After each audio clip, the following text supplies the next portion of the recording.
On.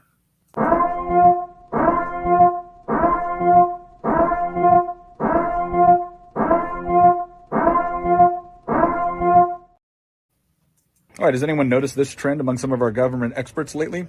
It starts off with them telling you a thing. If you question the thing, you will be mocked, ridiculed, and potentially censored. It then turns out later that the thing that they told you wasn't quite as true as they promised you it would be. And when you point this out, they revert to telling you that, well, they never told you the thing that they told you. And then when you show them incontrovertible proof that they did in fact tell you the thing that they told you, they just suggest that you should be mocked, ridiculed, and potentially censored. I can't imagine why we don't trust these guys. If you're so confused and disoriented that you don't know where you are or where you're going, there are predators of the spirit who are much worse than snakes that are waiting in wait for you.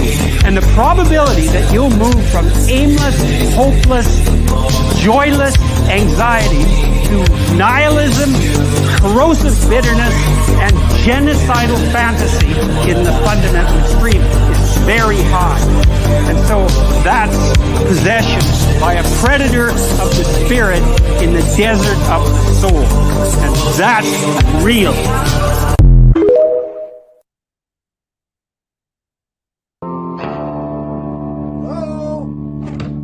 Honey, someone's going to the house. Someone's going to the house. What do we do? What do we do? What do we do? Who are you call the pops? I'm gonna call the pops. We're recording you. No. It's okay. I'm just your neighbor. Coming by to say howdy. Oh, sorry about that. Yeah, we're not used to people stopping by to say howdy without assaulting us first, robbing us, or defecating on our lawn. Sometimes all three. The trifecta. We're from Los Angeles. Just moved to Texas. I figured. Oh, the California plates? Well, yeah, and the masks. Inside your own house. No one else around. 2022. We just want to be extra safe. We feel naked without masks. We'll probably wear them for the rest of our lives. We'll be buried in them. Okay. Well, you seem like a lovely couple. Like I said, I just wanted to drop by and welcome you to the neighborhood. Why? Do you want something? Oh, no. I think he's being friendly. People around here are friendly, like we've seen in the movies, right? I thought that was just make-believe, like superheroes or families that go to church. No, that's a myth. This is real life. So, I live in that house over yonder. Name's Kevin. Hi, Kevin. I'm Tiffany. She, her. And I'm Steve. He, him. What are your pronouns? I don't believe in pronouns. I think they're reductive. In fact, just your asking about it is a microaggression. Oh my gosh, I am so sorry. I didn't mean to. No, it's okay. I'm just messing with you. I like all pronouns. My favorite is you. Yeah. I don't get it. Exactly. So, if you need anything, just holler. My wife and I'd be happy to help. Baby, he has a gun. I'm calling the cops. I'm recording you. No. Recording It's you. okay. Good morning. I'm here to give you an update on the FBI's investigation of Secretary Clinton. What I want to do is tell you what we're recommending. But first, let me tell you what we found. 110 emails in 52 email chains have been determined to contain classified information. What difference at this point does it make? 8 of those chains are top secret, 36 of those chains secret, and 8 contain confidential information. What difference at this point does it make? Everything I did was admitted. There was no law, no regulation. Secretary Clinton should have known that an unclassified system was no place for that conversation. I did not email any classified material to anyone on my email. None of these emails should have been on any kind of unclassified system, not even Gmail. But first of all, nothing was marked classified. To the contrary, Nothing was marked classified. there is evidence of a Nothing tremendous was amount, marked, nothing was tremendous marked amount. classified. Now let me tell you what we found. Oh my gosh. 110 emails. It was not the best choice. 52 email chains. It was a mistake. Have been determined to contain classified information. What difference at this point does it make? 8 of those chains are top It wasn't the secret. best choice. 6 of those chains I said it was a mistake. 8 contain confidential information. What difference at this point does it make? respect to our recommendation, this is going to be an unusual statement in at least a couple of ways. Although there is evidence, our judgment is that no reasonable prosecutor would bring such a case. I know there will be intense public debate. I know there will be intense public debate. I know there will be intense public debate. What difference at this point does it make? 110 emails. It wasn't the best choice. 52 email chains. I made a mistake. Have been determined to contain classified information. What difference at this point does it make? 8 of those chains were It was not a good choice. 6 of those chains I said it was a mistake. and 8 contained confidential information. What difference at this point does it make?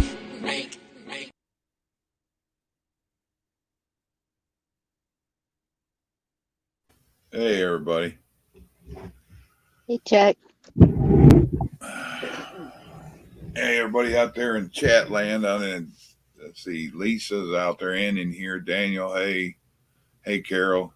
Hey, Shireen. Ain't nobody else saying anything, but anybody else out there at the top, it's got my Rumble link. If you got Rumble, click it. I'm trying to get it over 100 so I can start broadcasting there live.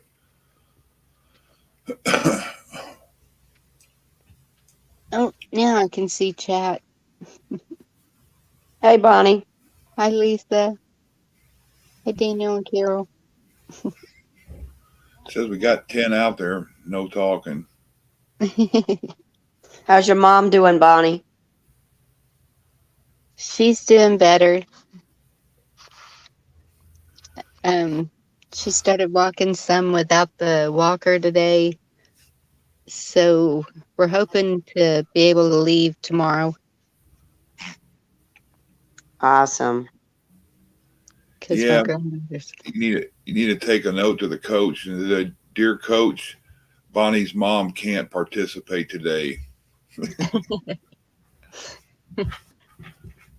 Yep. Me and Bonnie were talking about that yesterday, about we're older and we know we shouldn't do things and we still do them. It's like Vicky at work. They say it's better for a 50-year-old to go do stuff. Don't send 20-year-olds. No, the 20-year-old likes to just lay on the sofa bed. Yeah.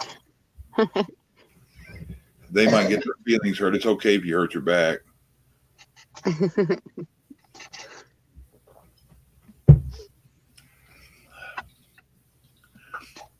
you guys hear any more about the driveway episode thing, where whether you can get something up it or adding something like an apron at the end and then spreading it up the driveway? Or Well, actually, now I'm like, okay, cheapest, easiest way, what? And so there's a garage. And I asked my granddaughter, what if we turn the garage into a room for you? All of your stuff will fit in there. And then I just live in the travel trailer. And she's like, well, that could work if I get the garage door opener. And I said, of course. So nobody comes walking in.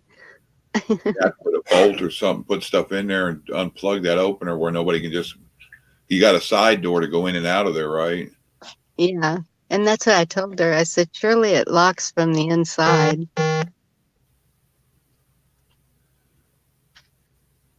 Yeah, and just insulate, put like 1 or 2 by 2s up there, and then it put some insulation and paneling in front of it.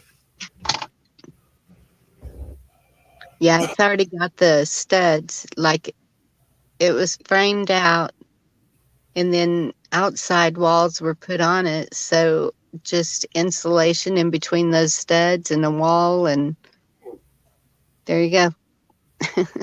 Yeah, and put paneling over. It's the easiest way. You don't have to worry about paint. You don't have to worry about plaster. Yeah. Yeah, and they've got that real pretty, it's not as bendable as paneling, but it's like, I don't know what you call it even. Panel board, maybe. Yeah, they make so much of that new stuff now. You can even get the sheetrock stuff that's thinner and it's got wallpaper already on it, and you just put trim in between instead of having to mud it. Yeah.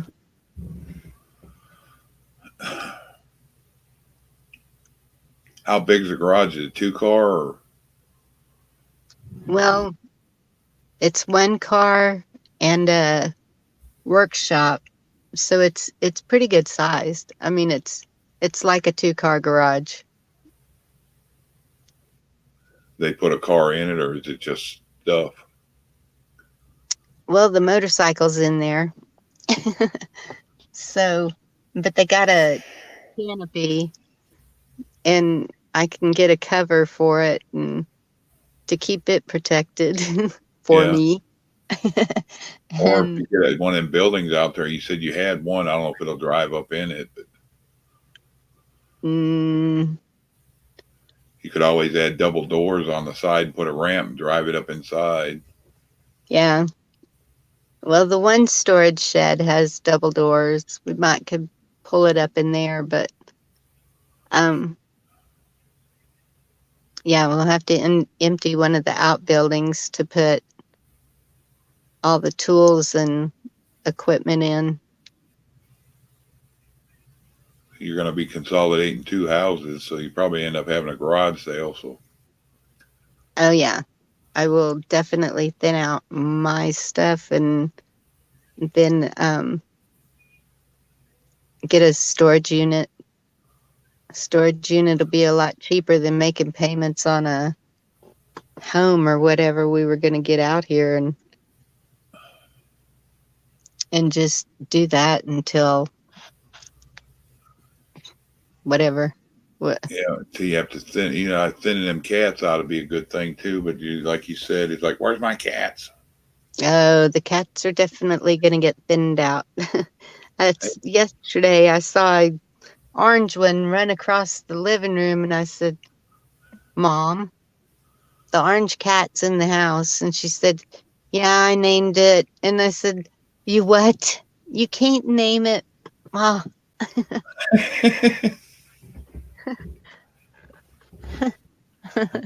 I said, all right, this is how I'm going to act. If I make it to 83 years old, I am so going to act like this and drive my kids crazy. It's like, where's my coloring book? Yes.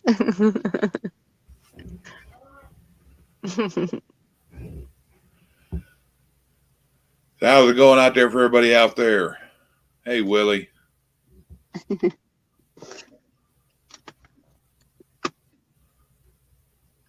Yeah, I see nothing come to fruition with the big T going.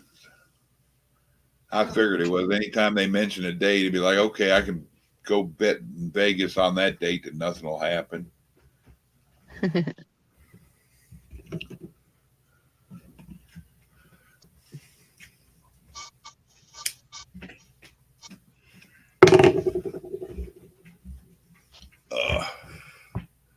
It was nice out there. I finally pulled the cover off them tomato plants and the top leaves. It looks weird. It looks like somebody covered part of it, like with plastic around it, and then just sprayed something on the top. It didn't kill all of it, just like half the leaves. It looks like they got touched with something. Hey, Hop, link's out if you want to come up, bud.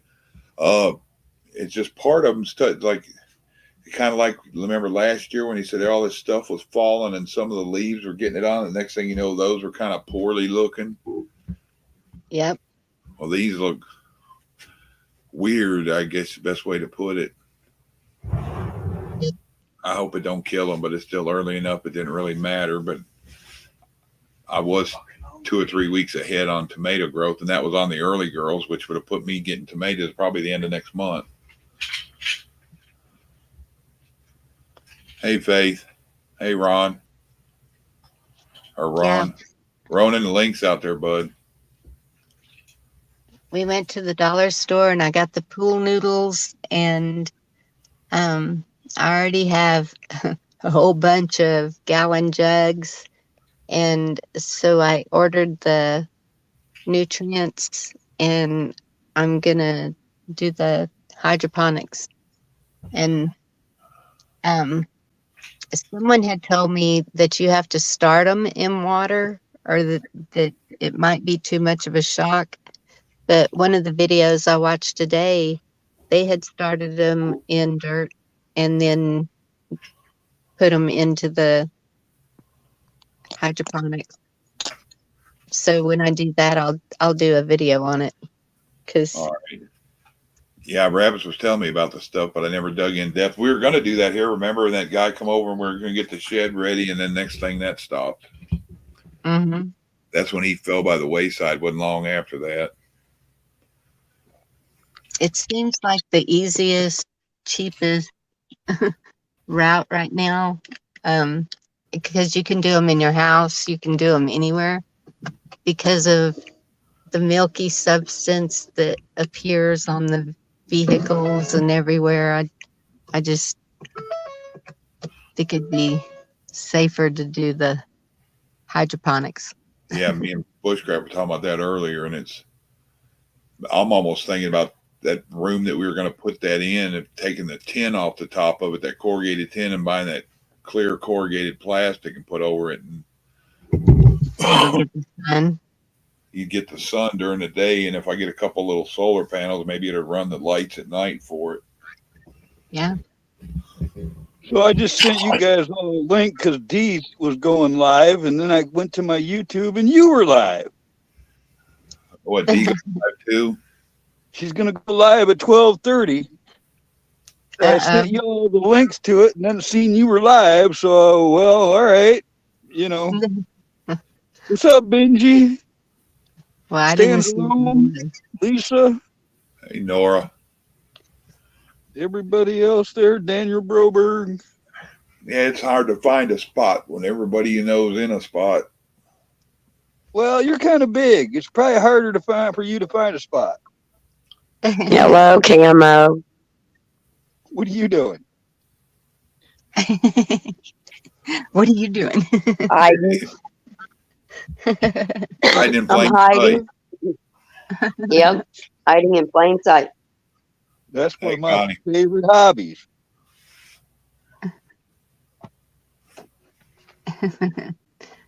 Chuck, that was a nice post you did there about the supermarket of the swamp. Yeah, you like that? I like that, yeah. Wow. Kind of seemed a little familiar. It popped in my lap, and I'm like, okay, well, I don't have to look this up to put it up.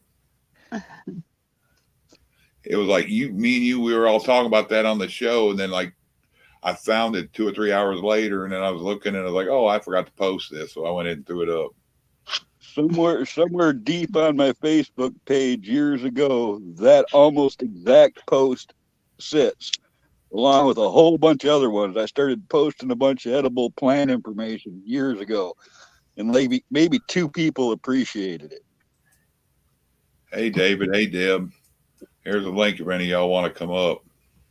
It's out But there. I recommend everybody in this chat go to Chuck's community page and read the post that he put on there about cattails. Everybody should know that, but they should know one more thing too: is always make sure it comes from clean water. Hey, Connie, Gary. Drainage ditches and roadsides is not where you want to get your cattails. No. Further away from a road you find them, the better off. Yes. I hate to do this, but hello, everybody in chat. I can't see y'all, but I know all the great people are here, and I just want to say hello. What's up, NC? Yeah, actually, I've tasted those rhizomes before and stopped eating them just because of something petroleum tasting in it, Chuck. Yeah.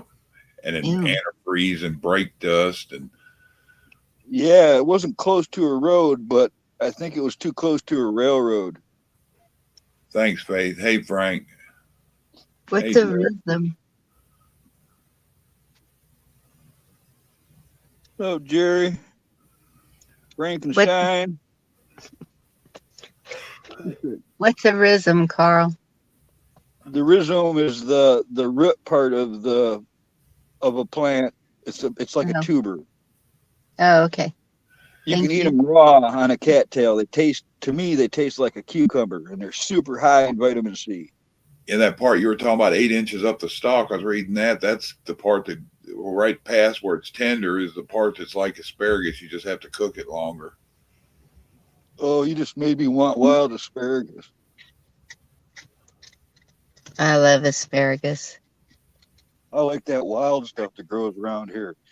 You can pick the heads of the asparagus, and if you remember where you did, they'll just keep coming back. You can go back every few weeks and get more from the same plant over and over and over. Y'all just made me think of some of my humor here. Any of y'all that can't see the picture, I'm gonna put something on here real quick. Y'all look at your screen. Hello, David.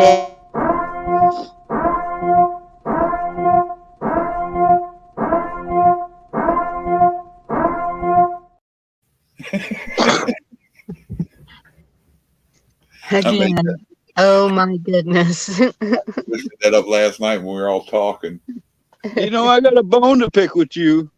You told me that was a good show. I'm like 4 episodes in, and as soon as the dude reached over to kiss the other guy, I was out of there. Yeah, I didn't like that part.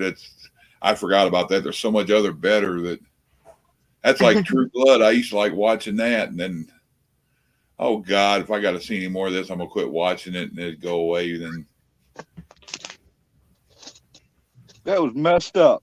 I seen Only it coming you could find 30 that, seconds Chuck. before it happened. What's that, Lisa? I said only you could find that.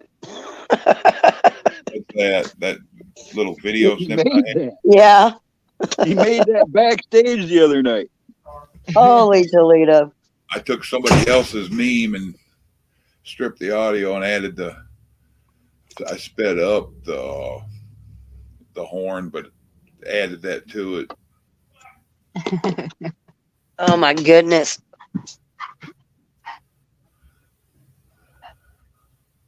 Chuck's getting us used to it so it won't freak us out so much. I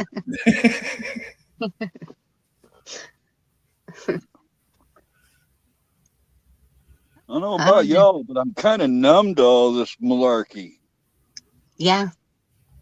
That's a good way of putting it. Numb. Like, Yeah, you know, they say they're going to arrest him. I'm like, yeah, that ain't going to happen. I don't believe it. I don't believe any of this. And now the story's changed 3 times since it came out. It's the same old. If you guys like Alfredo out there, fettuccine Alfredo, and different, whether it's shrimp, chicken, or however you do it, try adding asparagus to it. It gives it a hell of a kick, and it's awesome. What's up, David? And you know what? That's the scary part. Is probably what they're trying to do is they're trying to desensitize us so they can keep us all calm like damn sheep in a freaking corral. Faith, I only got a couple one tub, and I went out there today and pulled up a little trough thing I had and had some strawberries that were funky looking. So I just went ahead and buried whole strawberries. I'm going to see if they'll grow from it. If early enough, maybe they will. that's a good idea. David N's in the chat.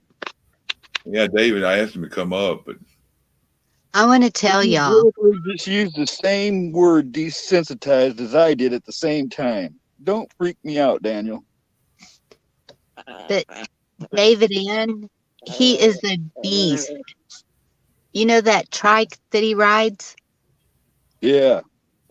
42 miles. So, like, when the gas all goes away and it's like Mad Max days, we'll just have him pull our shit around. I get tired after riding in a car 42 miles. Right? I get tired just watching David N ride that bike. Oh, I think it's kind of fun. You get to ride along and not pedal. He's doing it. One thing for sure, I almost got arrested today. I forgot about that. Well, they're not really arrested, but I could have when it shut up. But I left out to get some cat treats and decided I was going to run to the other store to see about some juice.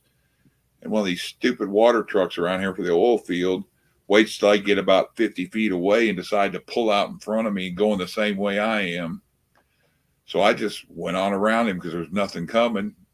Cop pulled me over for it. You know what I'm pulling you over for? Yep, for passing that truck because he pulled out in front. Well, you had plenty of time to stop. And then they come down right about the end of it. And I'm like, okay. I wasn't happy about it. And I'm like, are you going to give me a warning or a ticket? She goes, I'm going to give you a ticket. She goes, because you admitted to what you did. I said, oh, so what you're saying, it pays to lie about it. And she's like, well, I wanted to explain her, but I said, just write me your ticket. You're wasting my time. I can see how it is. And I said, I hope your mama and grandma and you gets a reasonable cop like you are right now. And she tried to explain. I said, just go write my ticket. Give them as little information as possible at all times. She was one of them purple M&Ms, if you know what I mean. Chuck all begging for that ticket. I would have said, I'm not signing anything. I didn't break the law. Was there a lane on the other side? Yeah, it was a solid yellow, but the dumbass pulled. Well, is it better for me to lock my brakes up and whoever's behind me hit me, or me take a chance of hitting the truck? No, that little yellow line meant so much to that retarded bitch. I hope her barber finishes shaving the rest of her head. She had one of them hairdos pulled up like in a bun and had all the shit shaved around her head. Oh, God, it's pissing me off. Oh my goodness. And then she waved when she pulled off. I just flipped her off, and then I got home. And the thing in Texas, it's a sign of aggression to flip off an officer of the law, and it can be taken that way. And I'm like, well, whatever. Then she followed me because I went to the courthouse, went in and talked to the judge. She's probably trying to see what I'm doing.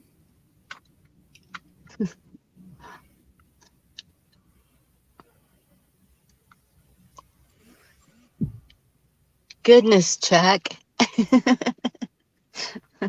Yeah, I didn't go to jail today because I kept my mouth to a minimal. It's a good thing. Now, if she'd have got shitty with me, then it'd been a different story. But I had plenty of people our age in the parking lot. Everybody was looking like the circus was in town. And then I was walking through, and everybody's like, well, what's going on? I'm like, oh, it's just Wascom, Texas. They're doing their little money laundering, money grab stuff. They're embezzling everybody they can except these big companies that are destroying our roads. Judge told me to come back and see her Friday or Monday. She said to see what she could do. Just tell them that you're allergic to bacon. They'll leave you alone. Allergic to stupidity.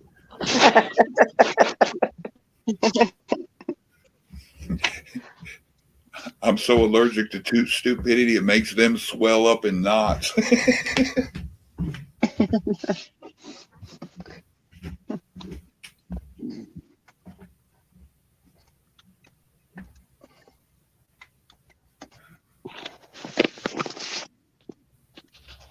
I'm really surprised I'm able to be up here on my phone. You sound pretty clear, too. Cool. Every so often I'll disappear, I'm sure, but... Well, I don't have to stop everything and put my ear to the phone when you're talking. Hey, Regina. Patrick. No, you gotten better at speaking up, though, Bonnie. Back in the day, you used to, like, pretty much whisper. I'm getting to know She did. You would have to crank the TV up to hear her. Yep. Hey, Regina. Yeah, I didn't see where Dee was going to start a live, so I don't get anything on anybody. Help as much as me and She Bonnie. said it after you set yours. She did. Yeah. Hell, I said mine. And he was first.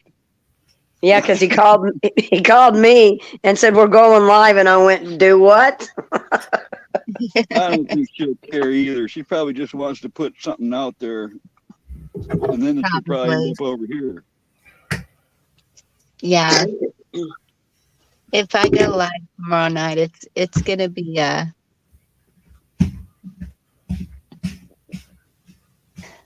we need to start doing that share thing to where we can get it out in case there's some that go one or the other.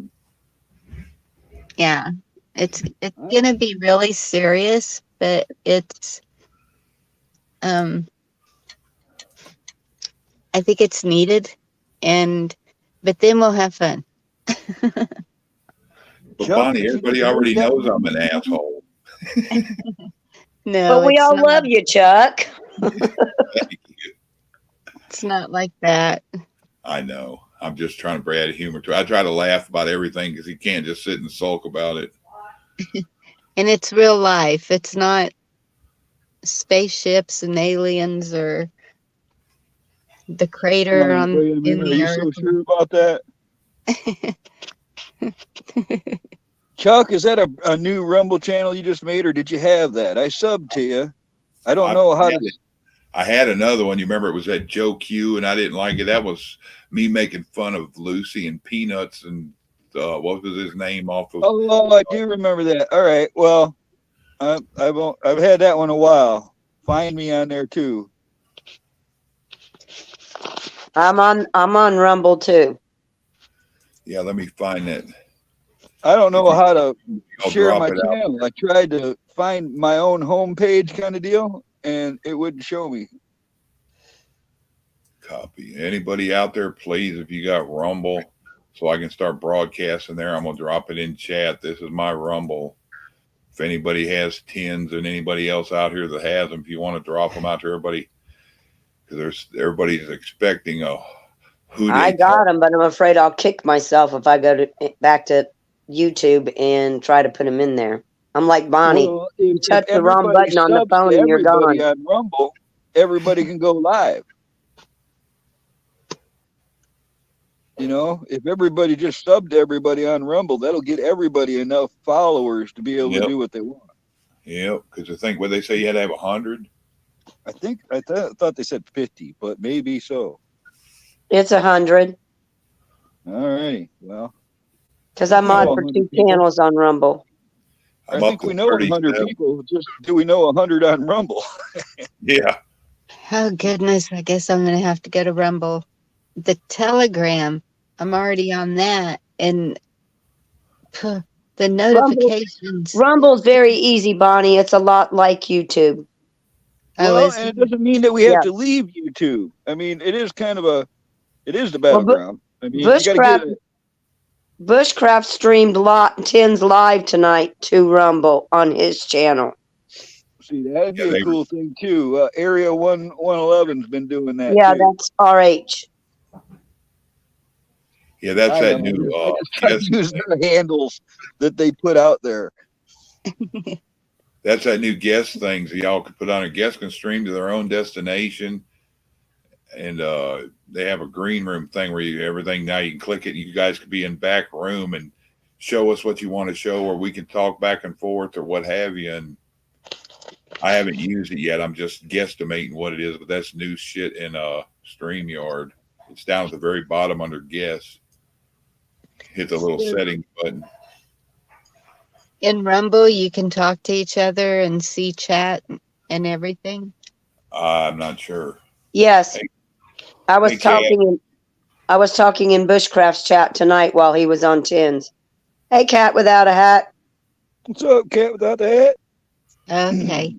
That's why I like Telegram, because you can talk to each other. I mean, everybody can. The whole chat, everybody.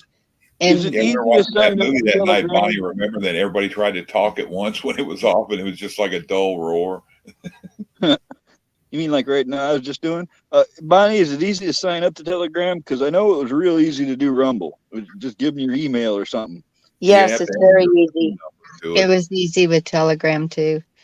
Tin had done a back.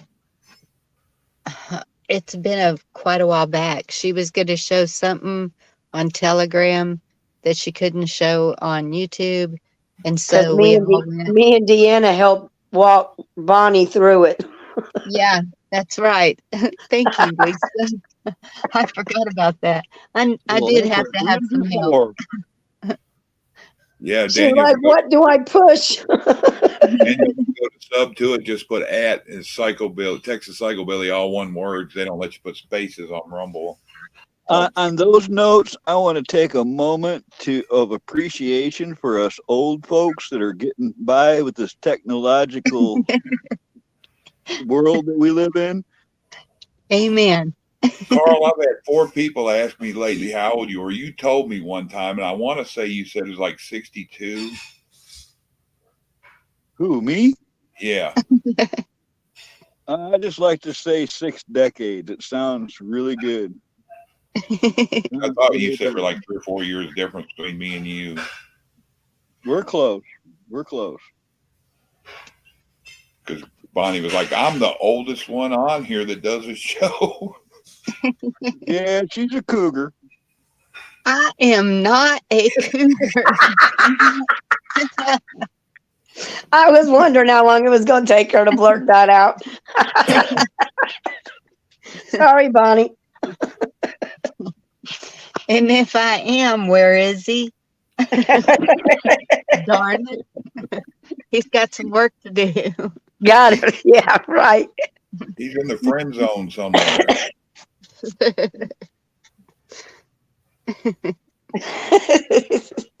You're just fun to tease, Bonnie. That's all. I know I'm not the oldest. I know that we're all right around in there together, but sometimes I feel the oldest because I'm older than you are, Bonnie. Well, I seem to be a little naive compared to all of y'all. And so then that makes me feel younger or something. I don't know. What's up, Auntie Jack? Because we surprise you every day. No, we just blow her mind. Hey, Bonnie, you can always tell a good girl because she doesn't even know when guys are hitting on her. I'm 57, Faith. I got hurt 13 years ago in December. I turned 60 in December, so I don't want to hear it, Chuck. But that car wreck I got 12 years ago, I went from keeping up with guys in their teens and 20s to now I'm lucky to keep up with my 78-year-old neighbor. Hey, Anti. And he's had 3 replacements in joints and 3 heart surgeries and a stroke, and he does better than me. That's like, wow. He goes, you can't give up. He goes, start walking to your mailbox, then walk to my mailbox, then walk to the neighbors. And he goes, just make sure you can walk back. Pretty soon you'll be walking up there 2 miles to the McDonald's. What is happening, Anonymous Anomaly 2600? That's a mouthful, brother. You got to change that to something shorter. That's Navy vet. Yeah. I know who it is. He did that to make us all think real hard. Hey, I'm going to call it AA from now on. It's Alcoholic Anonymous.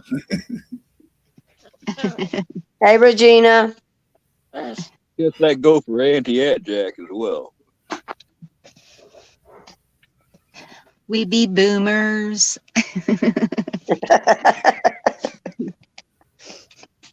Yeah, I was born in 65, and that makes me like the borderline of the boomers and the borderliners of the Gen X. And I'm like, you were born the same year my sister was.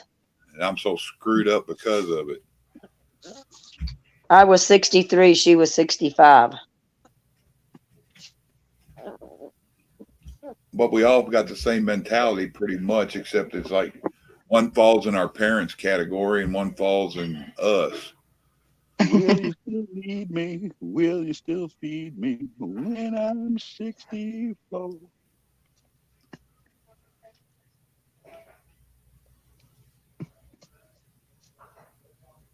Granted, I can still pick a couch up over my damn head. I just got to watch how I do it. Now, I ain't saying I can carry it to the car anymore, but well, you'll pay for it for 3 days after you do it, though. Now, hold on. All right. Actually, wisdom has taken over. I'll walk that bitch out there. Yeah, I ain't lifting it no more.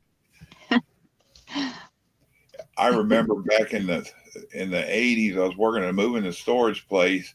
I could take a side-by-side refrigerator and one of them canvas straps that you tie stuff down in a moving truck. Take one of them and I'd run it around it through the door handles and I'd put it against my back, squat down, and put it over my shoulder like Santa Claus, and walk out of the house with it. Do that with deep freezes. They'd always put me on one end of the piano. Back too. Huh? I still got a real good back myself. I listened back when everybody shot. said use your knees to lift. Yeah, my back shot, I use my knees and my hips, and that's probably why my knees are like they are. But Hello, Tracy. hey, Tracy. Hey, Chef. Ooh, what kind of Jeep? We talking an MB, M151? What you got? CJ, maybe? Old CJ? Talking to somebody the other day for $800. Oh no, you got a strike, Tracy? Oh wow, bummer drag. Yeah, watch that strike too, and because the second comes softer, and then when I had two together, they told me that the way the rules have changed now, you can get a copyright for some kind of music, and if they want to, they can kick you for it permanently. I think it's coming for most of us. Sorry, Tracy. That's why it's a good idea to get that Rumble back up. At least we can keep in touch with each other if they do kick us all off here. Yeah, I need Carl, Carl, I wish I had the 800 I could have threw away the other day. A guy had it was a 68, 67, one of the two Jeep, and he had all the four-wheel drive stuff out from under a late model, this late 60s Blazer or Chevy truck. And then he had a 327 out of a 64 Corvette. What are you doing? 2-speed power glide, wanted $800 for all that, but everything was apart. The Jeep was completely apart, being redone. The motors I would have bought it. I would have bought it. Sold. I would have bought it, sold off all that drivetrain, and gone back to like a 6-cylinder or something for that Jeep. That or find you one of them little 4-cylinder diesels they had in the early 70s, late 60s. You remember when they were trying to 4-cylinder diesel in them? Yeah, anything like that that's, from that era, and then you'd have something. It'd be worth more than if you put a modern, drivetrain under it. It wouldn't do 70 mile an hour, but it'd run you through anything in the woods. Yeah, we took those old 50s and 60s Jeeps out through that gravel pit, and we were climbing, like 82% grades. We're talking almost straight up a wall up with those old Jeeps. It's like everybody lean forward, no top weight. Yeah, that ain't no lie neither, because actually I know what it's like to roll backwards down a hill in a Jeep. Yes. Yeah. That's what we used to do with the buggy rails. Go straight up, and you're sitting there pushing as much as you can to get those front wheels to go down on the ground once you get up at the top. Nothing feels better being 70 feet up and you're popping a wheelie. Right? They're like, you want to go up? I'm like, hell no, I watch you fools do that. I'm top heavy. No. I don't want to get back down. I'm waiting for a lot of the snow to go because I spotted a 1960s M151 military Jeep about 6 miles down the road in a field behind a farm. Uh-oh. I had a mid-70s Blazer out here that was military. It had that the diesel engine they put in them. Yeah, 6.5 diesel. You had the 84 to 86 Cudby Blazer M109, 1009. M109. I was going to fix it. And the guy stopped and looked at it. And he goes, thought this looked familiar. This was in so-and-so in Louisiana down there when it flooded. And he showed me on the transmission, the line, and he got under and popped it out. And he goes, well, what do you got in it? I'm like, that's kind of nosy. He goes, well, I'll buy it from you and I'll give you what you got in it. He goes, but it's going to take a lot of work and I'm going to use it for parts. And so I sold it to him for what I had in it because I didn't want to deal with a flood vehicle.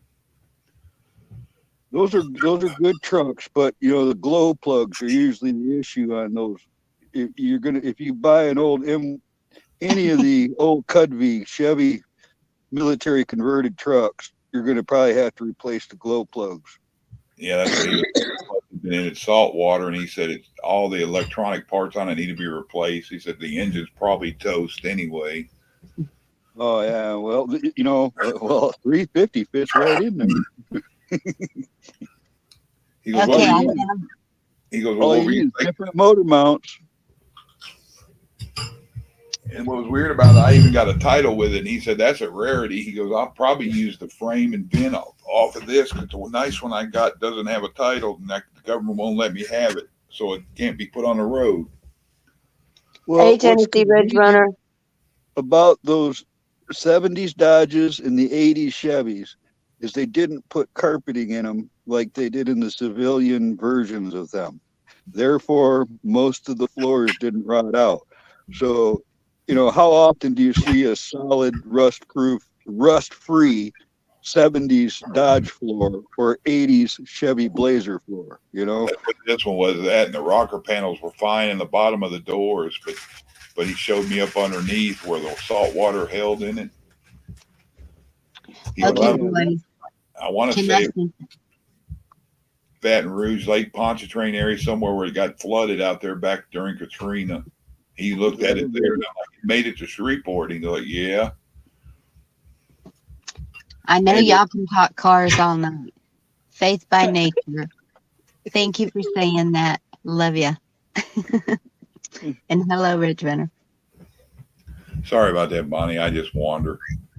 Oh, I know. Y'all will go on for hours. I've heard you. Haven't we all? Yes. Pork chops, huh?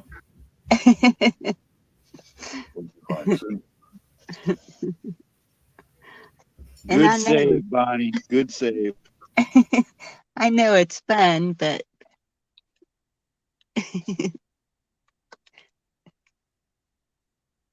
now y'all don't know what to talk about. No, my mind's thinking about vehicles still. I'm still stuck on it. I gotta switch channels. It takes a minute. No, you don't. Go back ahead. I just wanted to say.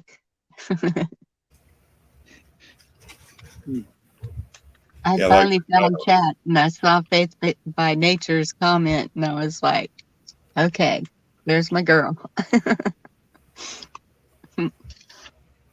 Here, I'll put a picture up for. Well, now I got to push another button. Okay, hang on. You want to see it?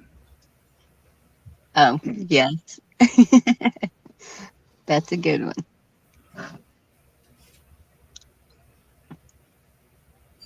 Realize. Mm-hmm.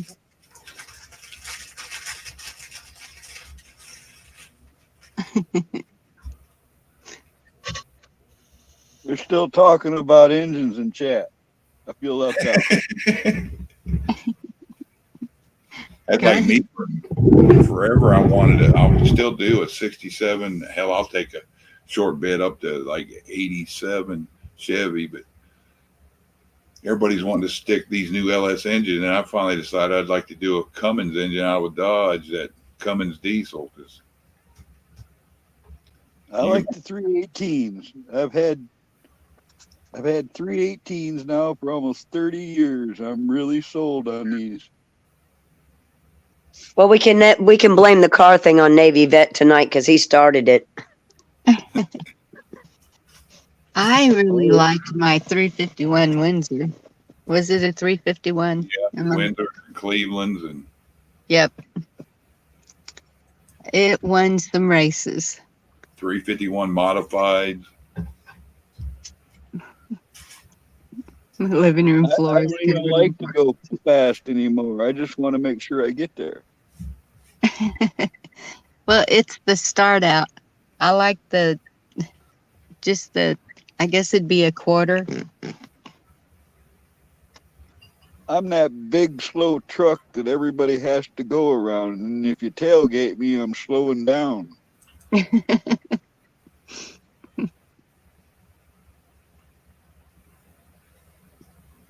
No, these trucks can't go fast. Actually, for a military truck, it's pretty fast. I can get it to do 70, but it's always in four-wheel drive. So, 55 is good.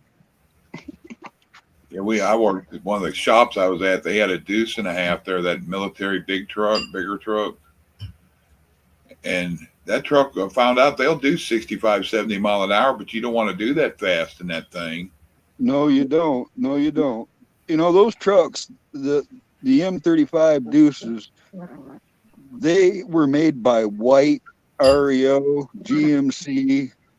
They were, those 6x6s were made by a lot of different companies since their first introduction. Night, Jerry Lee. Sorry, Camo. No, I was just getting ready to say that, you would think they would all be interchangeable parts, but they're not. There's 5-ton and 10-ton too. There's all different kinds of animals in them 6-wheel drive ones, Chuck. Yeah. Jerry Lee, don't leave.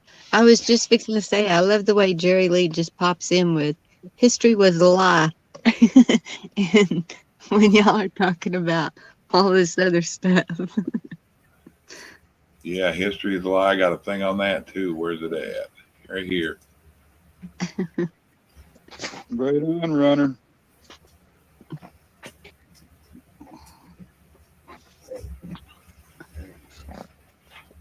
Ridge Runner's my cousin.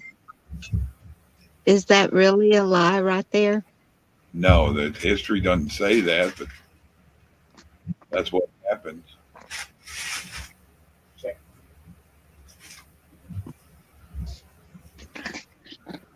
As soon as they want to make you defenseless, there's something going on.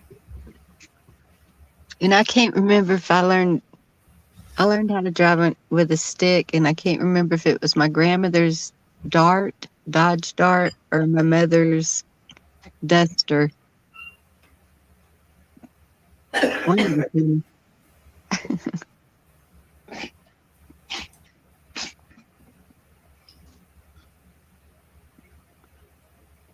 I clicked over and looked, and I was like, "Damn, it's showing prepping's on." It just ain't got rid of it. It isn't updated or refreshed.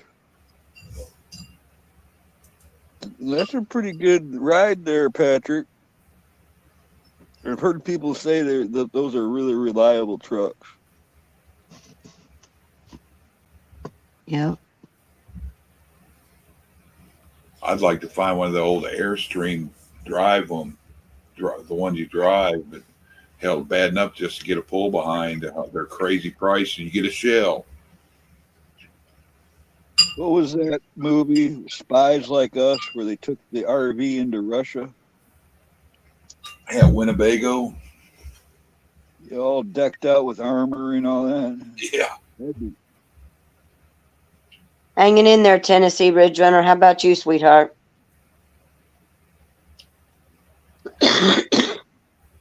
Hey, Jen. All for his kingdom. Link's out there. You know, when it comes to working on vehicles, Chuck, my favorite part is doing the wiring. That's not normal for most people. They usually shun that stuff. That's how come I got so much wiring in my past, because nobody else wanted to do it. Yeah, it's like me with them doing them LS conversions and the older stuff. I'll take the wiring harness and cut it off and have it roll. A lot of you need to have it off and you need to stretch it out. I'm like, no, I'm gonna do it in the vehicle, or when I match it up where I cut it and it needs to be, that's where it's gonna sit. And I'll take, like, my one was an 87 Chevy pickup, and I modded in a 2003 computer system into it.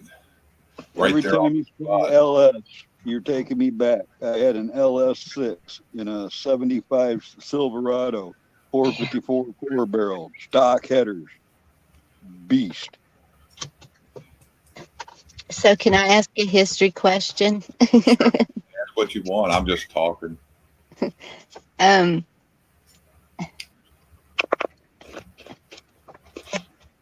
So I heard SOAR. You're kind of blipping out. No, I'm trying to figure out how to say it without getting Chuck in trouble. You know who I mean, SOAR. The SOAR Prayers for you all for his kingdom. I hope everything works out well. Sorry, Bonnie. Okay. I feel like LBT Jr. You see her comment? Yes.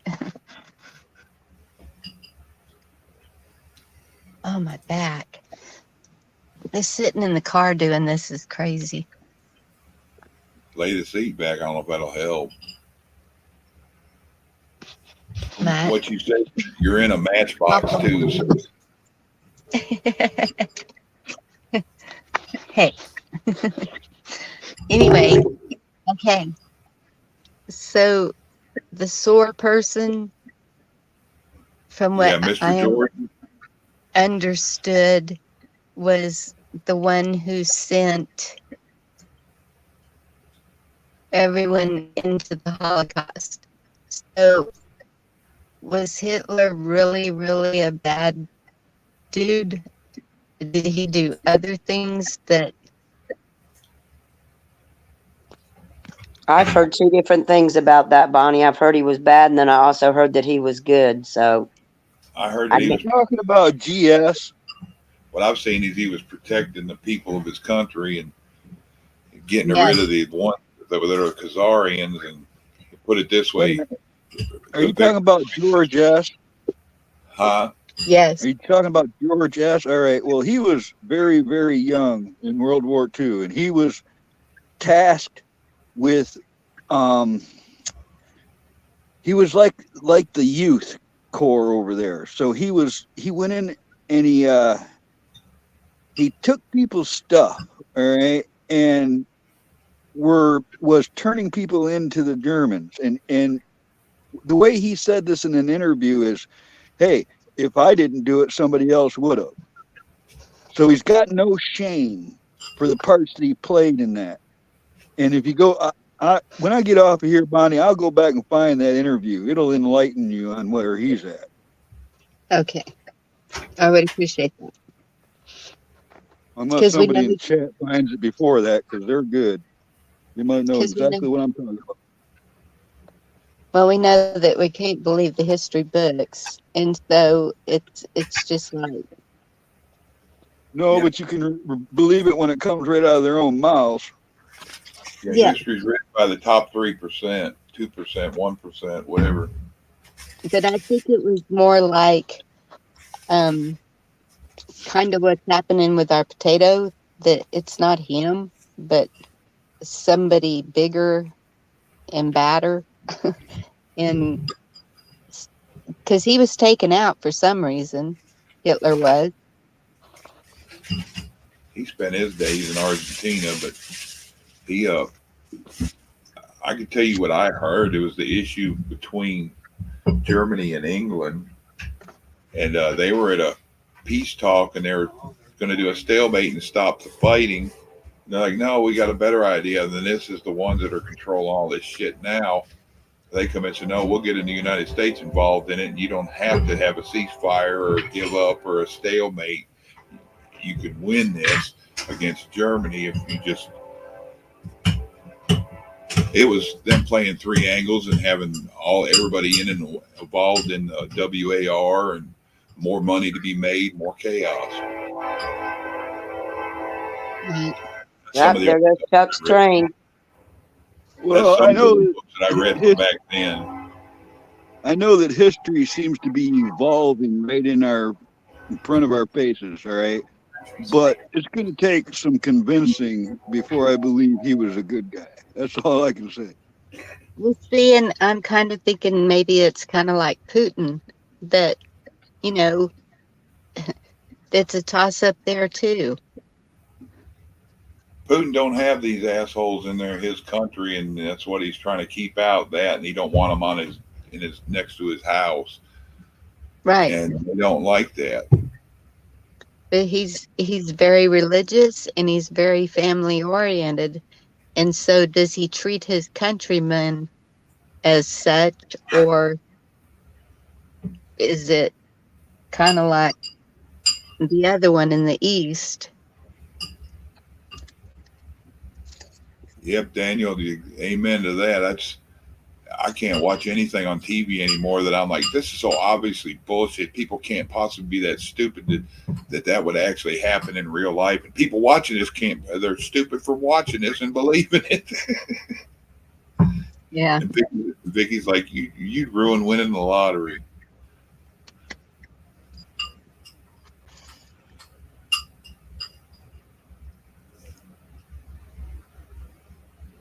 Well, and I think that's why everyone needs so much discernment right now, because it's so hard to tell what's lies and what's truth anymore, that we're going to completely lose trust in everything. I was going to say, I don't think I can discern any more than I am already. I already don't believe in nothing, don't trust nothing but God anymore.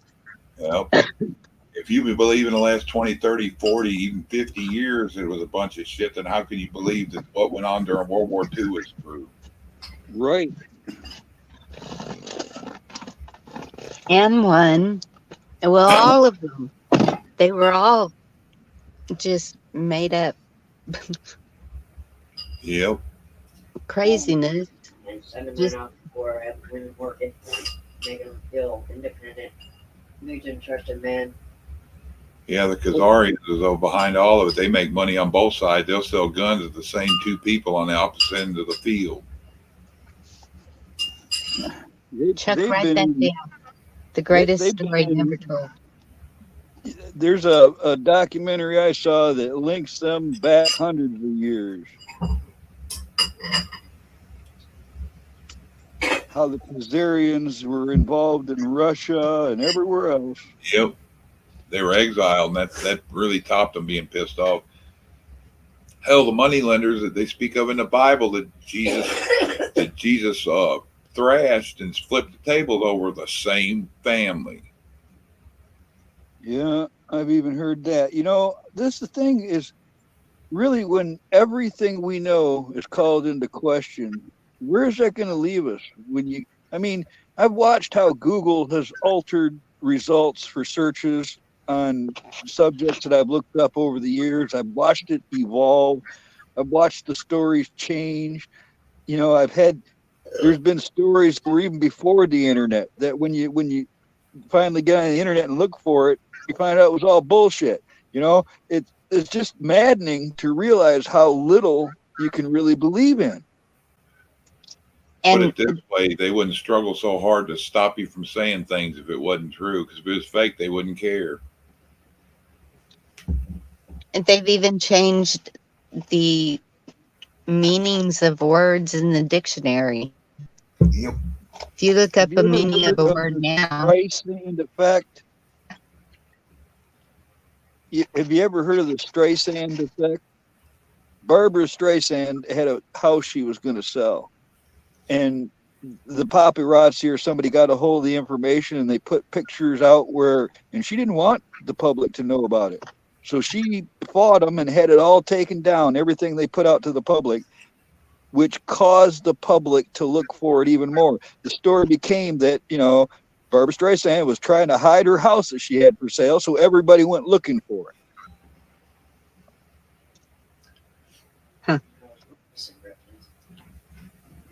That's what I see happening when they try to hide stuff. People are going to go looking for it. Felt soft. yeah. Yep, 321. Well, not here anymore. It's 322, but Have y'all seen the movie The Greatest Story Never Told? Sounds awful familiar. not sure. I need to write that down.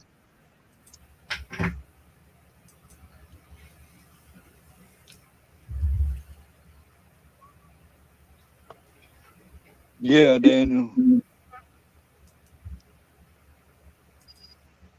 me see if I left this on here. There's another one I did last night.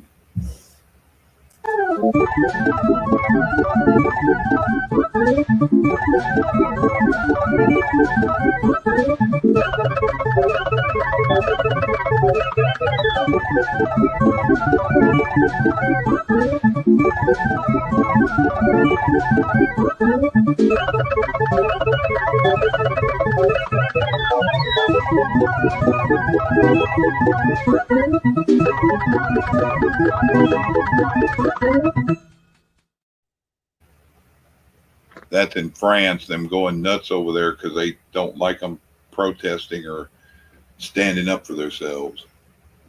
Is that how they're going to start doing the gender reveal parties? I like Ireland confronting all them Yugoslavians over there. Hey, Vicky. And hey, what are you doing here? Why aren't you at home fighting the war for your people? They don't know what to say about that.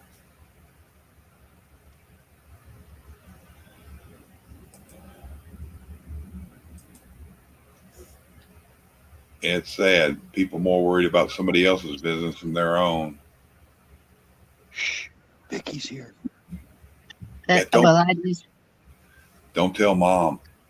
I just had a big discussion with my daughter and her husband about the cartels, and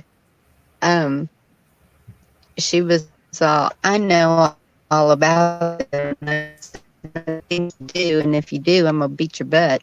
And so but they were listening, and they were like, when I started telling them about and they were like, all pharmacies in Mexico, and I said, yes, even the big ones. And so they were pretty surprised at a few of the things, but if she was all, show me proof of this, show me proof of that. And so I need to go dig up some videos from the sheriffs on the border. Made yourself some homework, didn't you? Yeah, I seen a good one today, Bonnie. If you remind me, I'll send it to you. Thank you. I got a friend like that, Bonnie. Every time I send her something for proof, oh, that ain't real. And it's like, whatever. Well, the discernment is good, all right, because somewhere around 24 hours ago, I received some pictures that clearly showed Trump being manhandled and arrested in a crowd of cops. And out of the 4 pictures I was shown, one of them looked really jinky to me, and there was no neck, and it was an expression I'd seen on Trump's face before. Somebody did a pretty, I'd say sophisticated face swap on those pictures. So they photoshopped pictures of Trump being violently arrested. Why would somebody do that? The only reason is to try to get people all uptight. So there's an element of people out there trying to incite people. Yes, definitely. We saw that J6. Yep.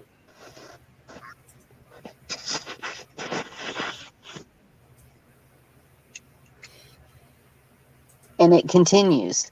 And I think that that's why all this stuff is happening. Let's see how far we can push them, because they're wanting a revolt. And that's where I think we have to not, there's other ways to do that are not violent. There's first saying no to whatever, but in your community, like, where I'm at, as close as I am to all that, it's still not right here. So I can talk to my sheriff, I can talk to townspeople, I can talk to people to make sure that it doesn't come right here. And then if it does, we will deal with it however we need to, as long as everybody's on the same page in the community. And so it doesn't bother me to talk to people about that, because that's a major threat to our whole state, actually. But it's county by county, and that's what I keep trying to figure out. But we know the bad counties, and they're not going to change because they're getting paid off by somebody, whether it's DC or cartel or whoever. They're getting paid. Or that George to guy. stay just where they are, or that. Yeah, I was pretty shocked to see the DeSantis thing with that, and well, kinda, because I've been watching him, thinking, I don't know, I just don't know about him, and everybody kept on thinking he was all that, and voila. He's a politician. Well, I heard a report from New York today I won't where it vote for said him. that there was a group of people that were actually against Trump that were protesting in New York. And there was a whole, like 2 or 3 people there and 30 media outlets. So there was a group of people there where actually there were 3 protesters that hated Trump in New York, which is supposed to be full of Trump haters, that also the police departments were rebelling because they don't want to be part of this. It may not be as blue as people think, even in the bluest of blue areas. Y'all see that I threw up there? This is hard times create strong men create good times create weak men create hard times. Yeah, the weak men fuck it all up. Yeah. What's up, Sharon? Hi, Sharon. Yeah, in the worst times, we get the best art and innovations too, Chuck. Hey, Sharon.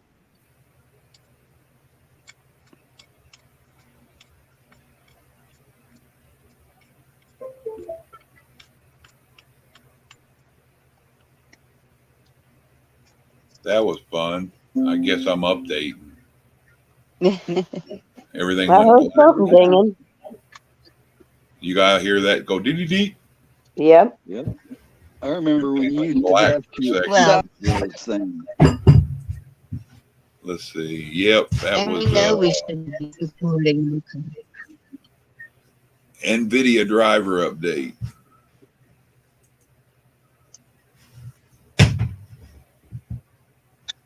Patrick Well, Lee. We know we shouldn't be supporting Ukraine. Yeah, I said I'd restart later. It's And like anybody- that's somebody out there saying, "Hey, shut up to what you're showing, or we're gonna restart your shit." Don't you dare love your country. I gotta watch my mouth. Okay. No, not you. I'm talking about the stuff I'm putting up there in pictures. Oh. Oh my goodness. Yeah, that Whatever picture I you put do, up before that last one was says right here. Sometimes I set my post to only me. That's stuff between me and the feds. Yep, that's for real, because I got a strike on Facebook for something I posted 2 years prior set to only me. Yeah, it's like you put it in storage and say, "Oh, nope, you can't have that." They were looking in my closets and everything. Yeah, like, what do you got in your pocket? You know you're not allowed to have that in your pocket. And you know what? I think that since I just saw Benjamin put all those flags, they're trying to tear down patriotism that has kept us all together, and it's okay to have pride in your country, and it's not the government that we have pride in. It's our fellow men. We are America. All those things our leaders did that was so evil, they did without our knowledge.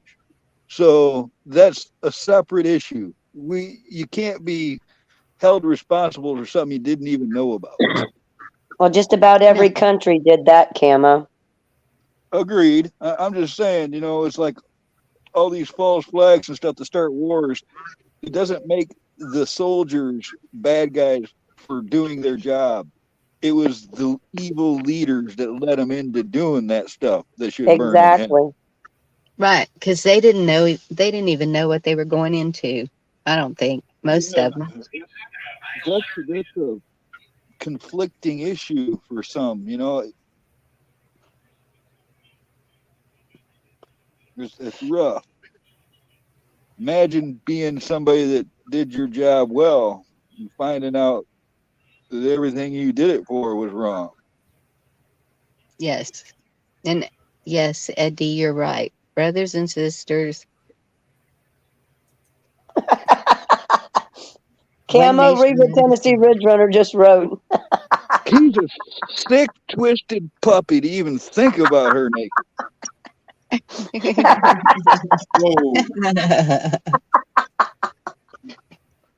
I'm sorry, Camo, but I looked down and seen that, and I was like, "What the heck?" You never know what's going to pop out of Red Runner's mouth. No, you don't. Question the mind that came from. Here you go. Here's a meme. I'm not going to put it on here, but it's like, says Dianne Feinstein, 60 years in government. Chuck Schumer, 45 years in government. Maxine Waters, 47 years in government. Patrick Leahy, 54 years in government. Biden, 51 years in government. Pelosi, 33 years in government. All blame Trump, 3 years in government for problems they haven't solved. Pooty poot! That is so true. They just keep going back to. I keep seeing the press secretary, whatever her name is, up there. Just everything she says. Well, we're still trying to fix from the last administration, and it's like, give it up. You have wore that out. Trying to fix it. Yeah, they're trying to fix getting this stuff to cost more again. Come up here and visit us, Hawk. You got to hand it to Pooty Poot for having a handle you just won't forget.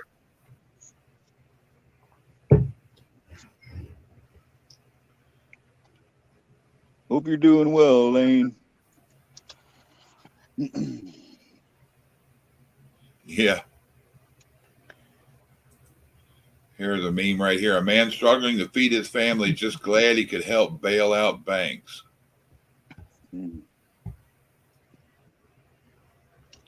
All this shit's going to come at the price of No one ever.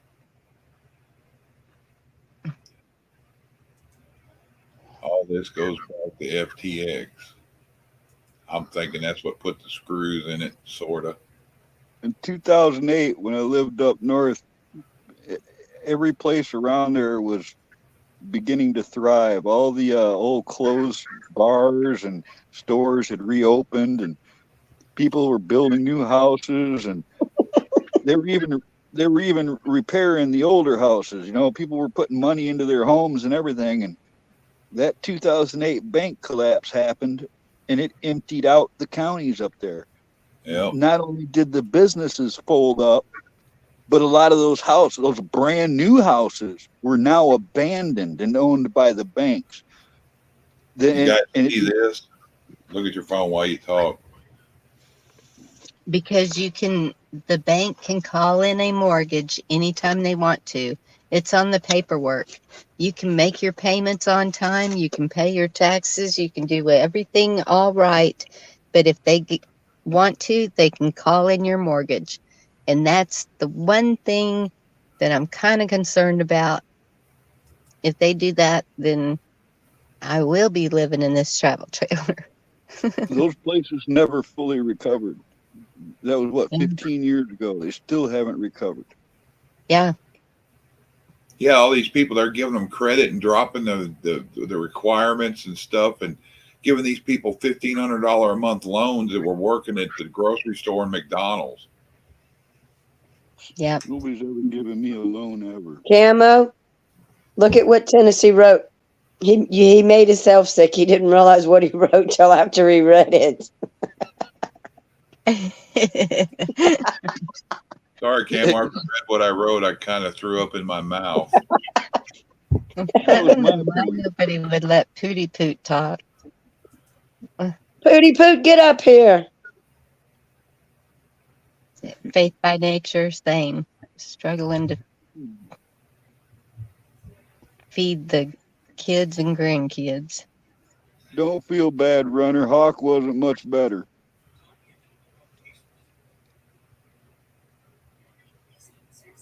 Willie D.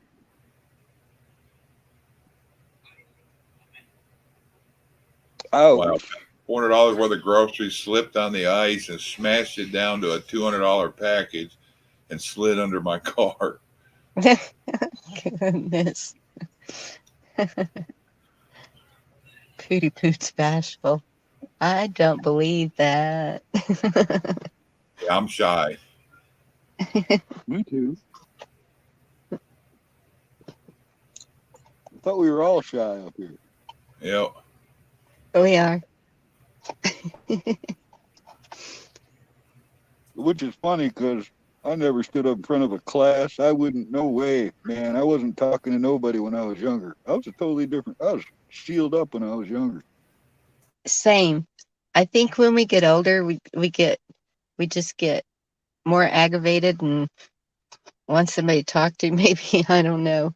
I don't know You what start it to is. really relate with those old people that used to yell, "Get off my lawn!"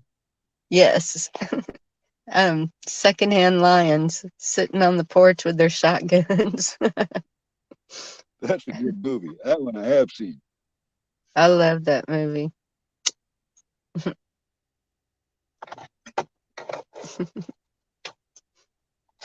I could do that. Pootie Poot, we know better than that. Get your hiney up here. I've never seen Pootie Poot on a panel. Just saying. Here y'all go. Really? Give us a second now because we got to close out of the chat and see what's going on. Right. Okay.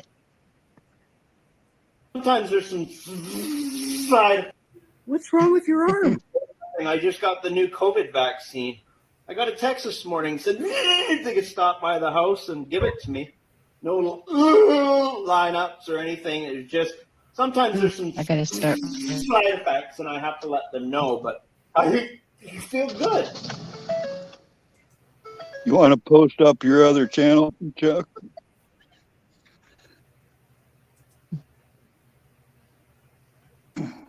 Well, all I saw was the flag. Did something show up there? I don't know. Did that just show up? I put up there. I saw it.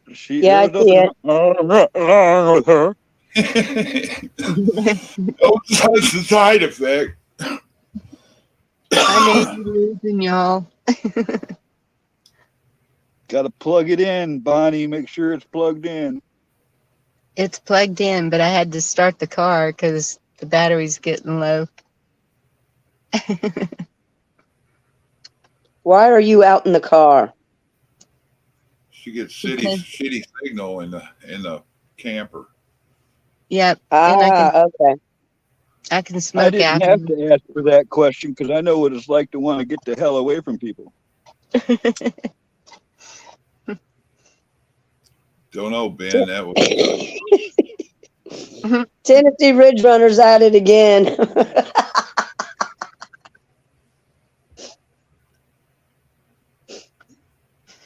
I don't want any of Apology you. accepted, Runner. Apology accepted. At least he was manned up and admitted his wrong.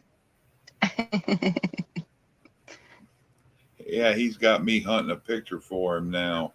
Oh, don't you do it now. Oh, no.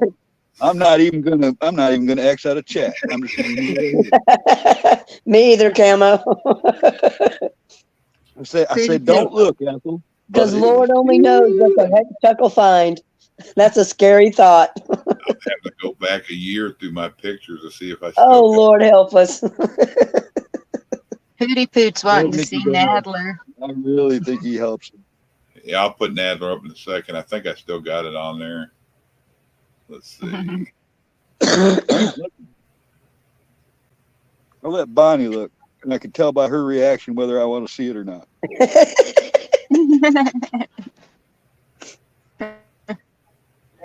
Okay, let me get out of chat. What? Whoops, that wasn't supposed to happen. Oh no, Pootie Poot, I do not. I would not want a no.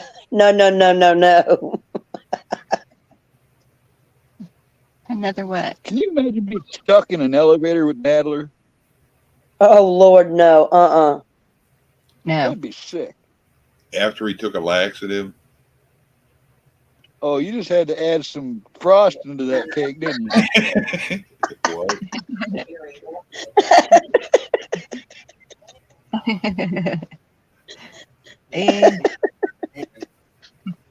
I'm guessing I got rid of that.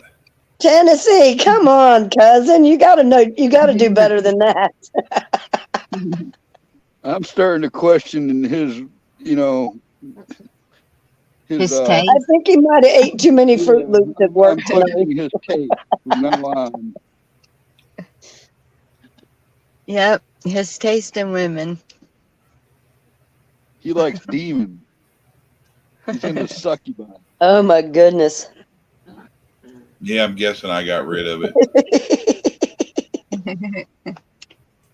Probably a good thing. Pootie Poot, if I can get up here on my phone, so can you. So don't use that for an excuse. Yeah, and Hawk disappeared. Here's Nadler for you, whoever wanted to see it.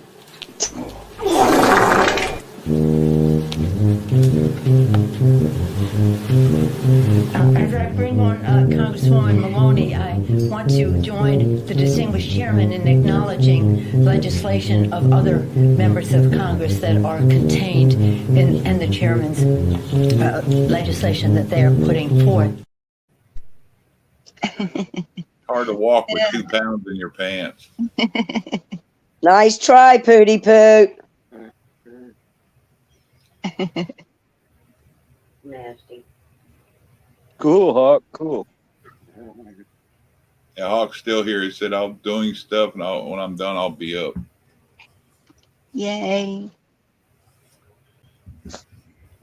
I know, right? I start to Jones for Hawk sometimes, I saw, what was the name of the one I watched today? Shoot Fire. It was a good one. Made me think when Hawk used to play those long shows on his show for hours and hours and days. Marathons. Yeah, well, but he put some good info out on some of those too. It wasn't all praying. I got to think of this. X-22. And I'm trying to think of what the other one was. Come on, Bonnie, help me. Space Shot. I just watched the recent Space Shot, and it was good. Oh. There was OAN. Well, X-22, AWN. Here you I go. know you guys have all seen. And we know. That's it. Here you go, Ridge Runner. Look at your screen. You wanted a picture of Hillary. They're comparing something. Well, that's what I saw in that video today. Was I've seen some comparison pictures of the potato before and after, but the picture they showed on that show today, that's 2 different people. Yeah, there's 4 different ones. I got a video somewhere that shows them fading in and out. Yeah, and we know had several pictures on there the other night. Let me look And see Chuck, we have a question for Hawk too about storage. Yeah. Oh, yeah.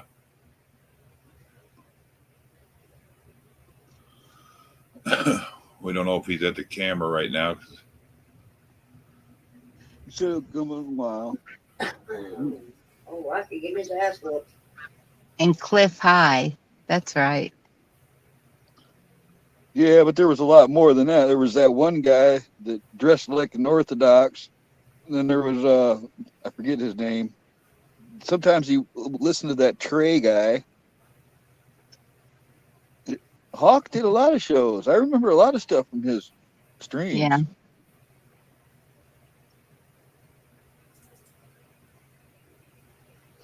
"20 minutes." 20 minutes, Hawk. I'll be in bed in 20 minutes. Yeah, brother Nathaniel, that's him. Hawk, do you remember that Falconeer? Whatever happened to that guy? Yeah, I remember him. The guy wore the white turban and the glasses. It was. Yeah, He's still around. I haven't seen hide nor hair of him in a while. Here's one for you. But look at your phone, Carl. Okay, hold on, let me get there. Anybody else on a phone? Give you a minute. I'm there. I personally approve the decision to seek a search warrant in this matter. Shit. Did you I see personally Garland getting? approve the decision to seek a search warrant in this matter. Do what? Did you see Garland getting grilled and the looks on his face? Yeah. Lost somebody. Bonnie. Uh-oh. How'd we lose Bonnie? Signal or phone got off? Imminent demise. She'll be back.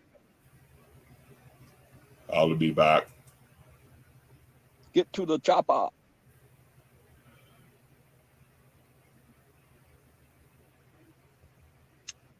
Oh, now you've got standards, huh, Ridge Runner?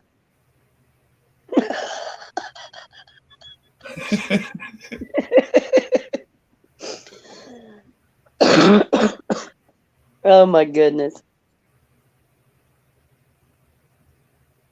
Lisa, you sound like pollen's getting to you.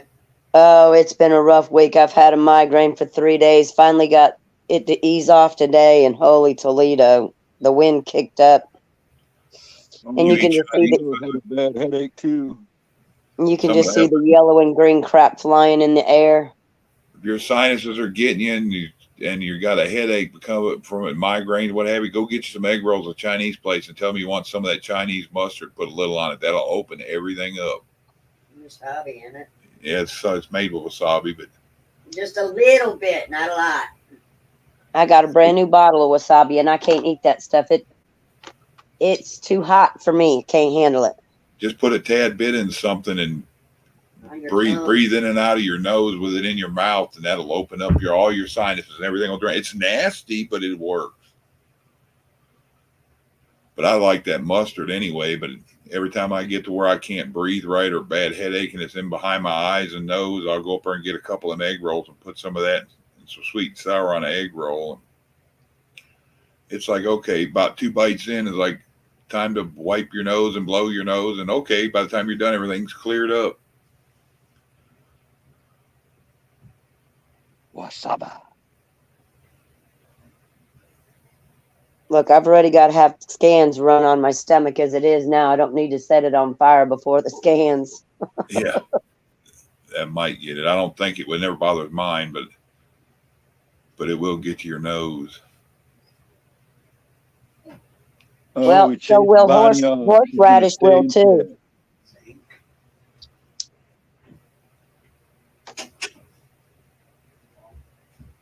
We chased Bonnie off, Chuck. She's going to stay in chat. What? Yeah, she ain't come back either, so it must be an issue either of the signal or her phone died. I think it's something you said. She just typed in chat that she's staying down in chat. Now we come here not as conquerors, but as liberators. It doesn't matter who we are. What matters is our plan. Return to your homes. Hold your families close. And wait. The fire rises.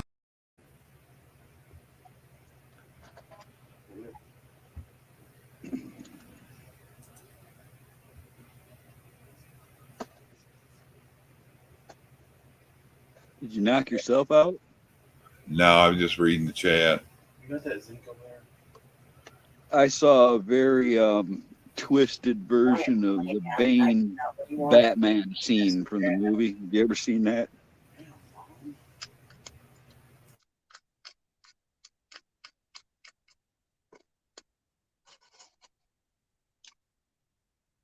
Night, David N.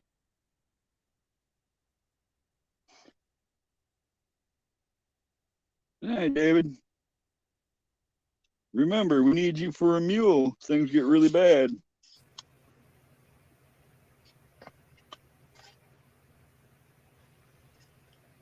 Yeah, it is faith that is Biden in the beginning, and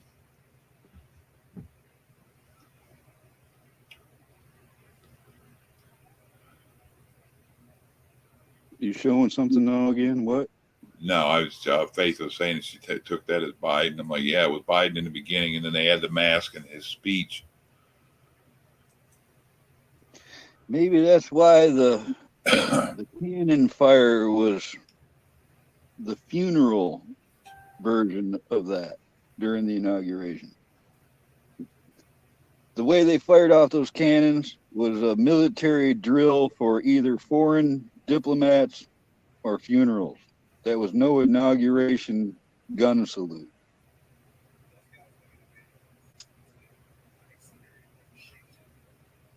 Wow, depopulation 101 make healthy food so expensive they'd be forced to eat poison.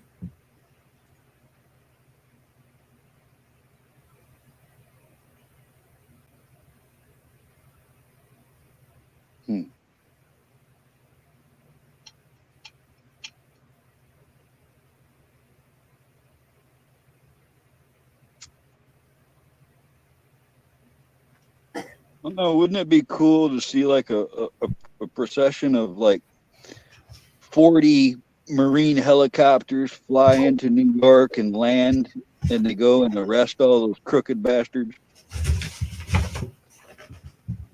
Tennessee, what do you mean you ain't no damn Yankee?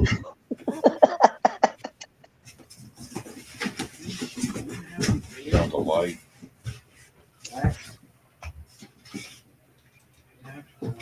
There's one here.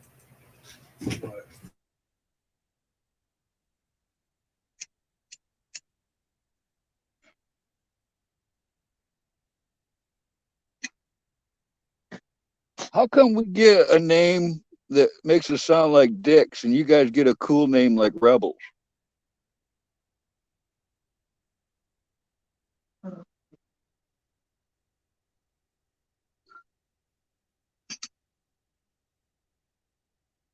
No telling, Camo. No telling.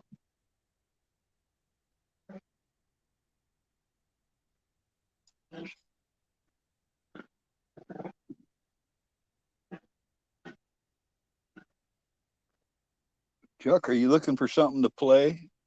Or Noise in the background.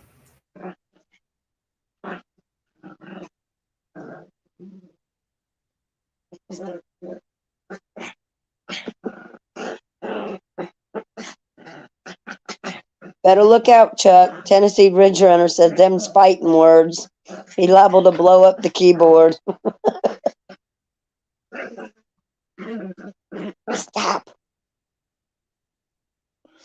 I was told when I moved down south, as long as you're visiting, you're just a damn Yankee, but you're worse if you live there. I don't want to say those words on anybody's panel, but you know what I'm trying to get at.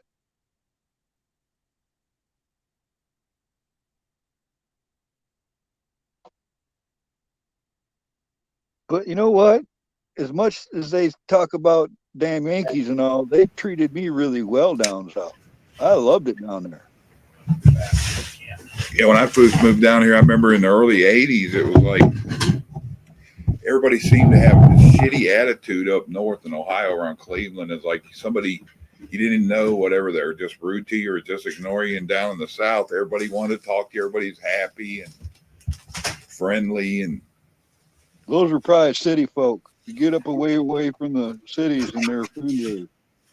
You get them near Detroit and stuff, and you say something to them, and they're probably thinking you're going to stab them or something.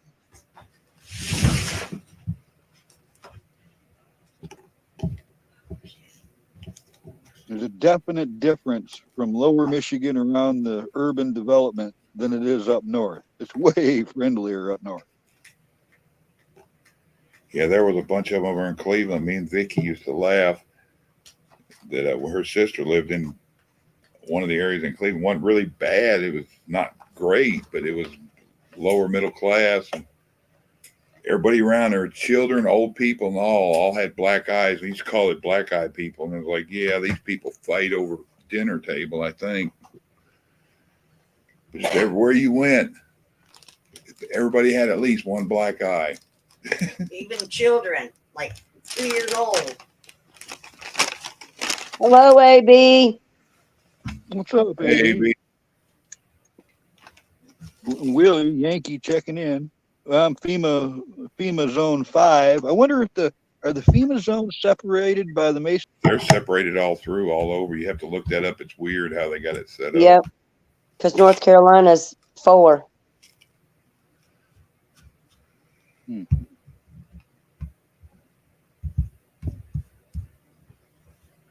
From what I've seen and heard, straight up from the Mexico border, straight up is the whatever fuck it zone. Wow, that needs to be a T-shirt, maybe, right there. It's for real here in Michigan, because the whole mitt in Upper Peninsula of Michigan was red, except for the cities around Lansing and Detroit, where all those suckers are. And they get to make up most of their vote count. So those counties screwed us. That's how they end up. They cram all them people together. What in the world? That's a cigarette machine.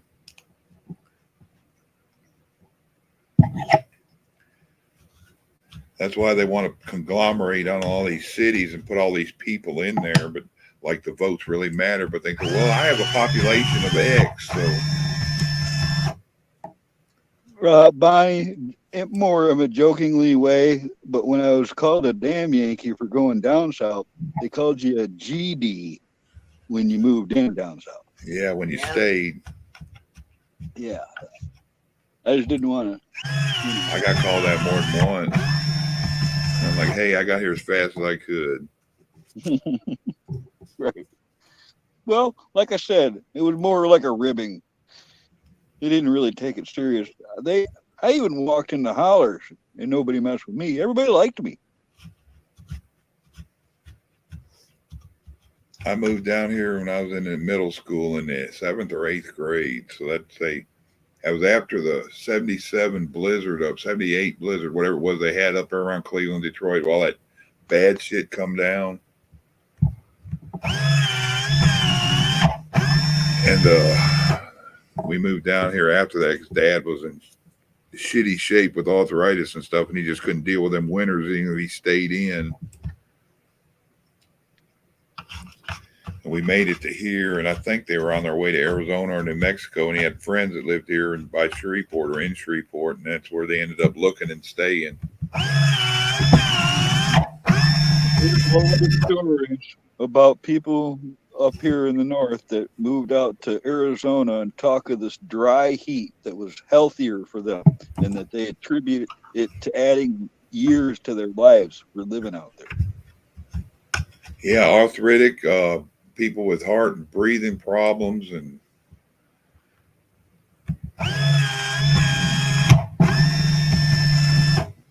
I'm almost done, y'all. One more left. Nah, they ain't enough for one, so no more.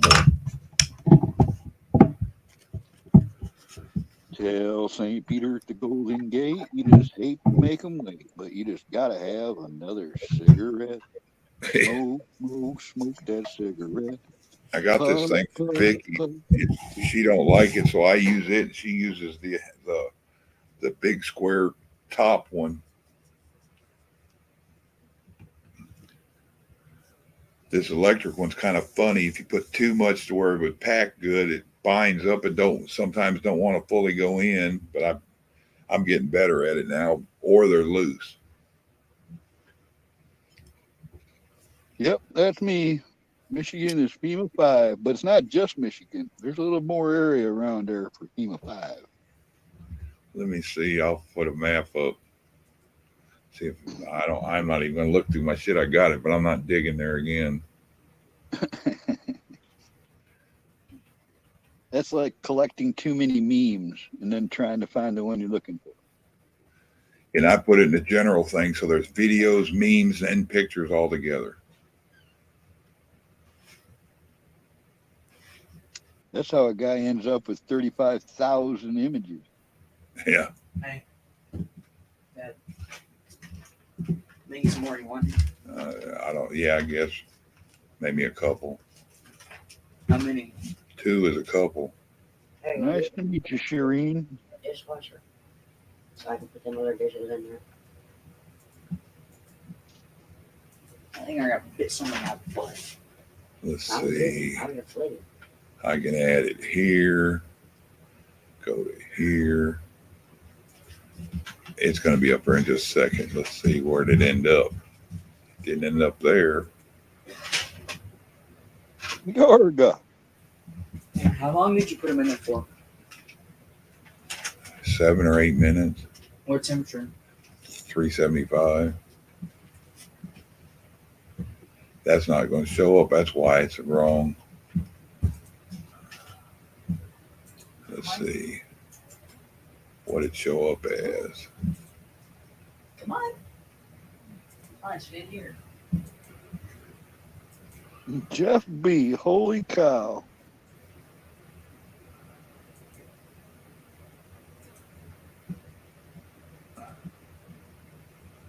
That boy there found the refrigerator as he got older. Man, we got the night shift rolling in here, Chuck. There's your FEMA zones. Okay, let me X out of here.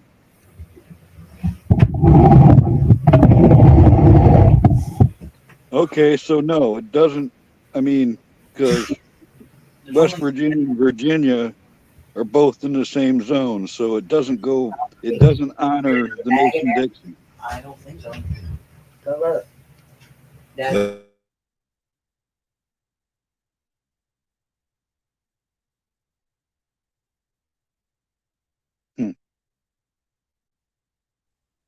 Yorga, baby, get your butt up here.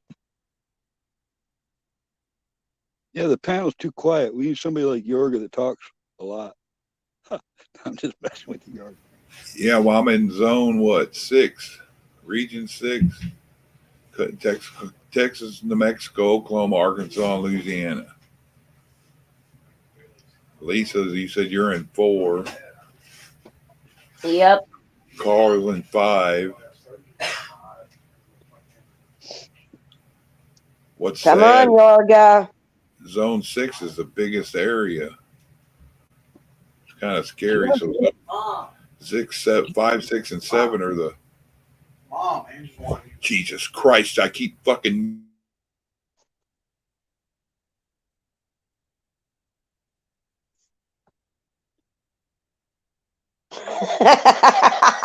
Why can't you? Why you don't want me to read chat, Tennessee Ridge Runner?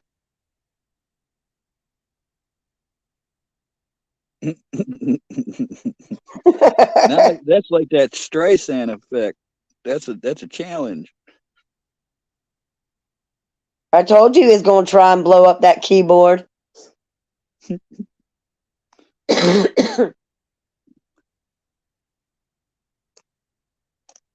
Well, I can say this much. I heard a bunch of rumors, so it's good to see Jeff B alive. None of the rumors came from him, so all I heard was second, third hand shit.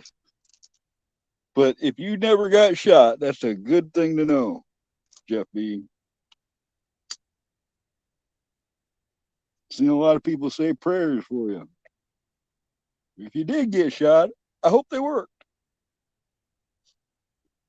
Lisa, don't breed.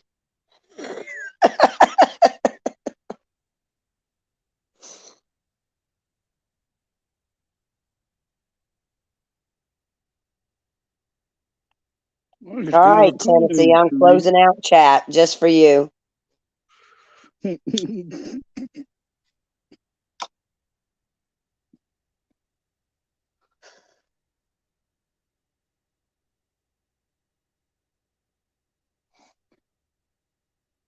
You know, Ridge Runner, thank goodness I don't have those types of images in my head.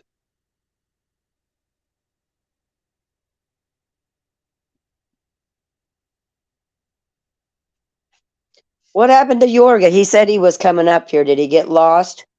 Well, Chuck's got to be there to let him up. Ain't nothing popped up over here yet. Look, he's saying, I'm coming, I'm coming.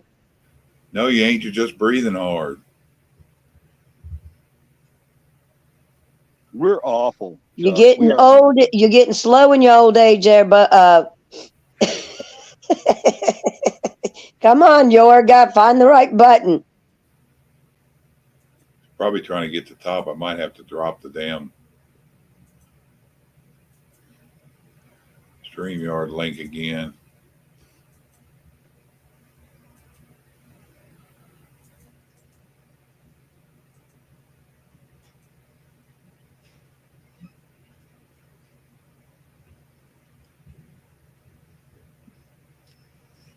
Oh, shit.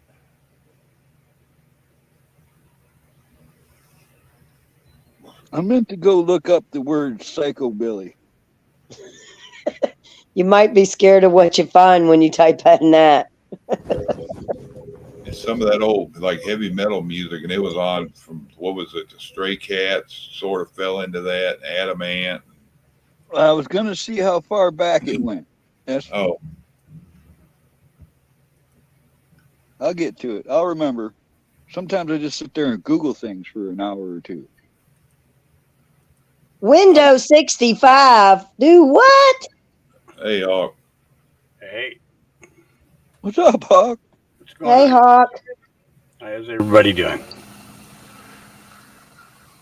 I'm surviving. That's a good thing. That's not a bad thing. It's you know, when I hear people say I'm dead, you know. You've heard people say that Hawk died? No. Well, I have heard that, and actually, kind of recently too. Somebody's like, "Dude, I heard you were dead." I'm like, "No, I'm not dead." Did you walk up and pinch him real hard or something? I know, seriously. And I was like, you know, when I was a kid, my mom used to claim that I could talk to the dead back then, you know, so I'm beginning to wonder. So, Camo, did you see what Tennessee Ridge Runner wrote to you? I'm afraid to look the way you're saying about that. the summer of '69. Yeah, but then he came back and apologized. You see that? Where he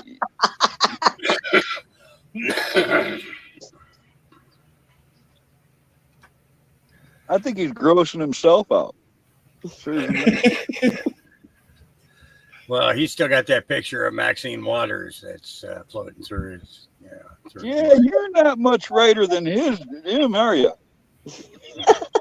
Yeah, the Maxine and Nancy sex scandal pictures. Yeah. I prefer to think of gals like Sophia Loren, or you know, what was that other one that played Batgirl? I forget her name. Weird name. Oh, Eartha Kitt? No, Batgirl. That was Catwoman. Yvonne Craig. Yeah, that was one of my first favorites in life. Hey, Yorga. Howdy, friends and neighbors. Hello, Yorga, baby. What's going on? Nothing, man. I was just kind of chilling out, doing nothing on a late at night, and saw you had the stream going. I was like, hell yeah.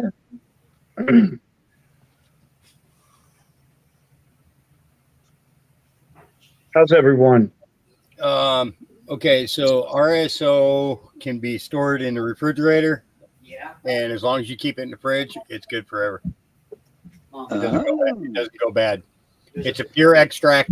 You've extracted all the alcohol, so yeah, it doesn't go bad. Gotta get that information to D too. Hey, Yorga, have you got a guitar out since we last spoke? No. But I'm getting close to it. I'm pushing myself every day. I'm gonna getting closer and closer to playing that damn guitar. I wondered. Yeah, Bonnie, I just keep it in the butter compartment of my refrigerator drawer. Yeah, they were asking about freezing. I don't think about that much. You can just stick it in the fridge. Well, you can freeze it. You know, the only thing is that when you freeze things, you end up with an ice nature, and then you end up watering it down. So you'd have to let the water evaporate out of it before you would be able to use it. Best way to do it is in syringes. Yeah. Hello, Hit Gal. I mean, I just made a batch last week. Well, I shouldn't say a batch. I ended up, by the time I got done running it all through the still and pulling all the oil out of it, I had an actual entire quart jar, mason jar, filled all the way up to, that size jar, only all the way up to the top. And that thing, and within 10 minutes, I went back and I tried to slosh it around. Couldn't do it. It's solid. I haven't brought it down yet. That's just, I got the bulk out of it last night and haven't done any further yet. So should you put in a container you could either break away from the stuff once it hardens, or maybe a metal container? Should you do something like that because it hardens so much? Well, it'll be in somewhere between honey and caramel, won't it? Okay, so what I do if so the reason I use the mason jar is because I ran out of syringes. I generally keep like 1,000 syringes here, but I actually went through them, through the winter time, getting them out to patients and everything. So I ran out. So I filled up the quart jar completely. I mean, it's like a half inch from the lid, and basically the only thing I got to do is, you know how they melt chocolate, doing that. I think it's called a double boiler or something like that. The double boiler, real slow. Yep. So you get a double boiler going, and you put that, you put the jar right in the pot, and it will, it'll, as it warms, it loosens up, and then you just fill up the syringes real quick, and then put the rest of it away. So it's like cold molasses. Basically like cold molasses. Yeah. I think I actually, you know what? I actually think I did make a video of making a batch.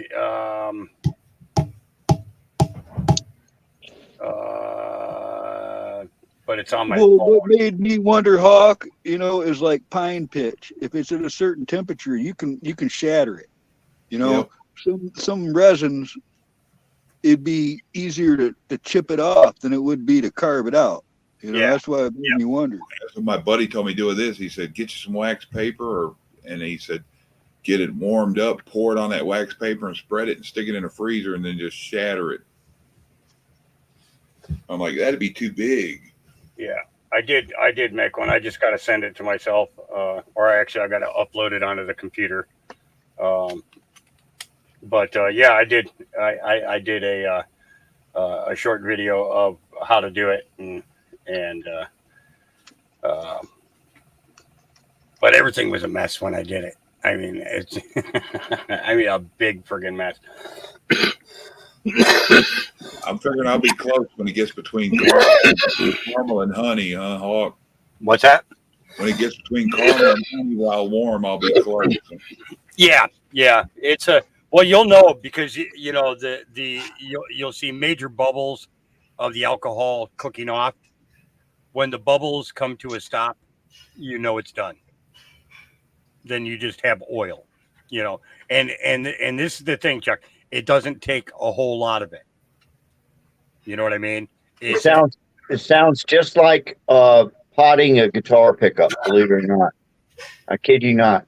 You do a double boiler, use a double boiler, use paraffin wax or beeswax or whatever in a coffee can, and it's solid, and you put it down in there in a pot of a big pot of boiling water, and you drop the pickup down into it, a guitar pickup, a noisy pickup. If you got a really noisy one, you drop it down in that paraffin wax and wait till all the bubbles come up.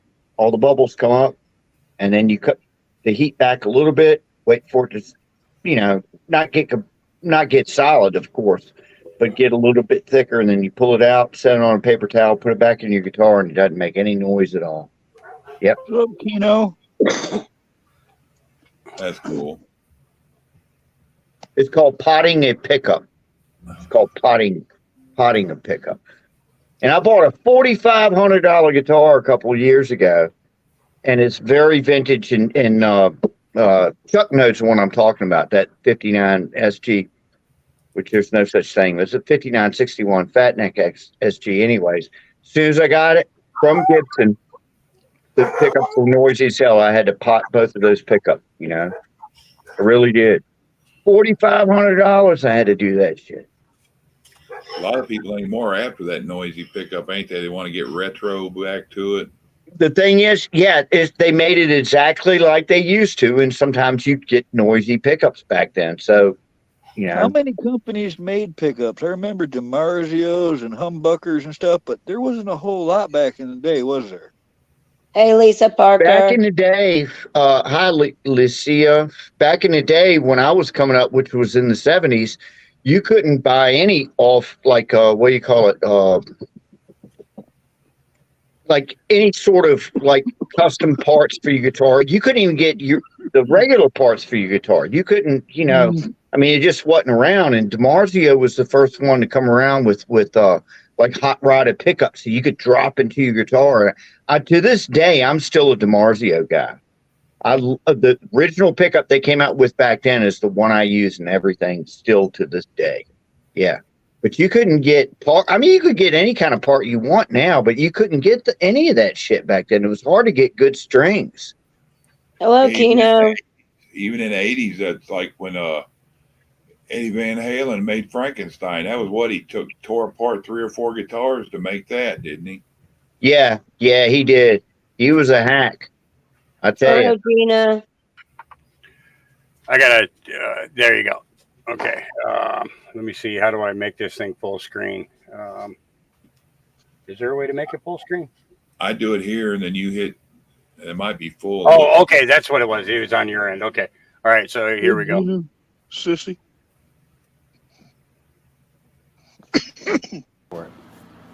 Okay, and I'm going to show you my process here in a second. But this is the machine. It's called the green oil machine. That's the recovery jar. Okay, so basically, I'm going to take this alcohol, okay, which I'm able to reclaim over and over and over again. Sorry. I'm going to fill up this bucket here with cannabis. And this is a strain called Wonder Dog, 20% THC, 15% CBD.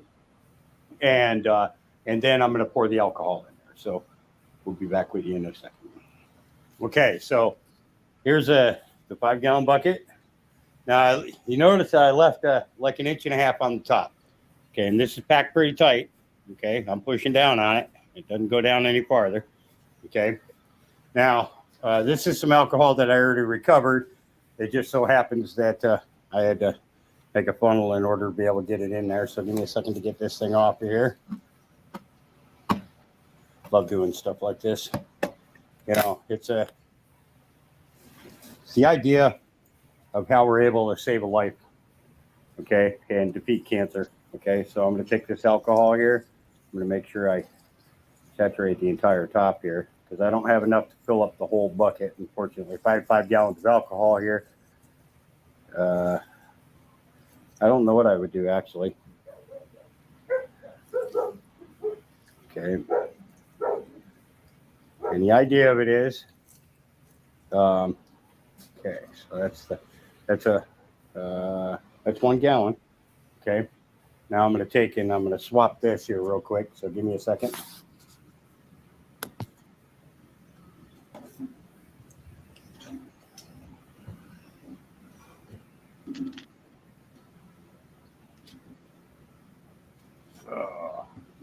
this is because I want as much alcohol in there as I can. So I'm going to take what's in this jar here, and I'm going to pour this in there as well. Now, some people, they do it like instantaneously. But number one, I'm pouring in warm alcohol. Okay, which, by the way, it starts at 190 proof, and it just gets bigger from there. So you see the warmth coming off of there. Okay. So it's going to soak in here for 3 days. Now you notice that once I got it wet, how much it shrunk down. So we're actually down almost 3 inches now. So I could actually add more vegetable material to the top here, and then do a good shake, which I'll probably end up doing later. But so just to break down the process for you guys so that you can understand. Okay, then I take that there and I put a cheesecloth over the top of it, which I have to thank my friend Don for shipping these out to me. And I have cheesecloth, which is going to end up covering that bucket. And basically I would pour it out of that bucket into this bowl, which you can already see that I emptied out the last batch into here. Okay, so you see that alcohol looks black or reddish, depending on how your view is with the camera here. But in all actuality, it is green. That's green alcohol right now. Okay. And so then it goes into this machine. I can fit a gallon at a time in there. Okay, so it takes a little bit of time to go through 5 gallons. Okay, and then when it's done, that's what it looks like.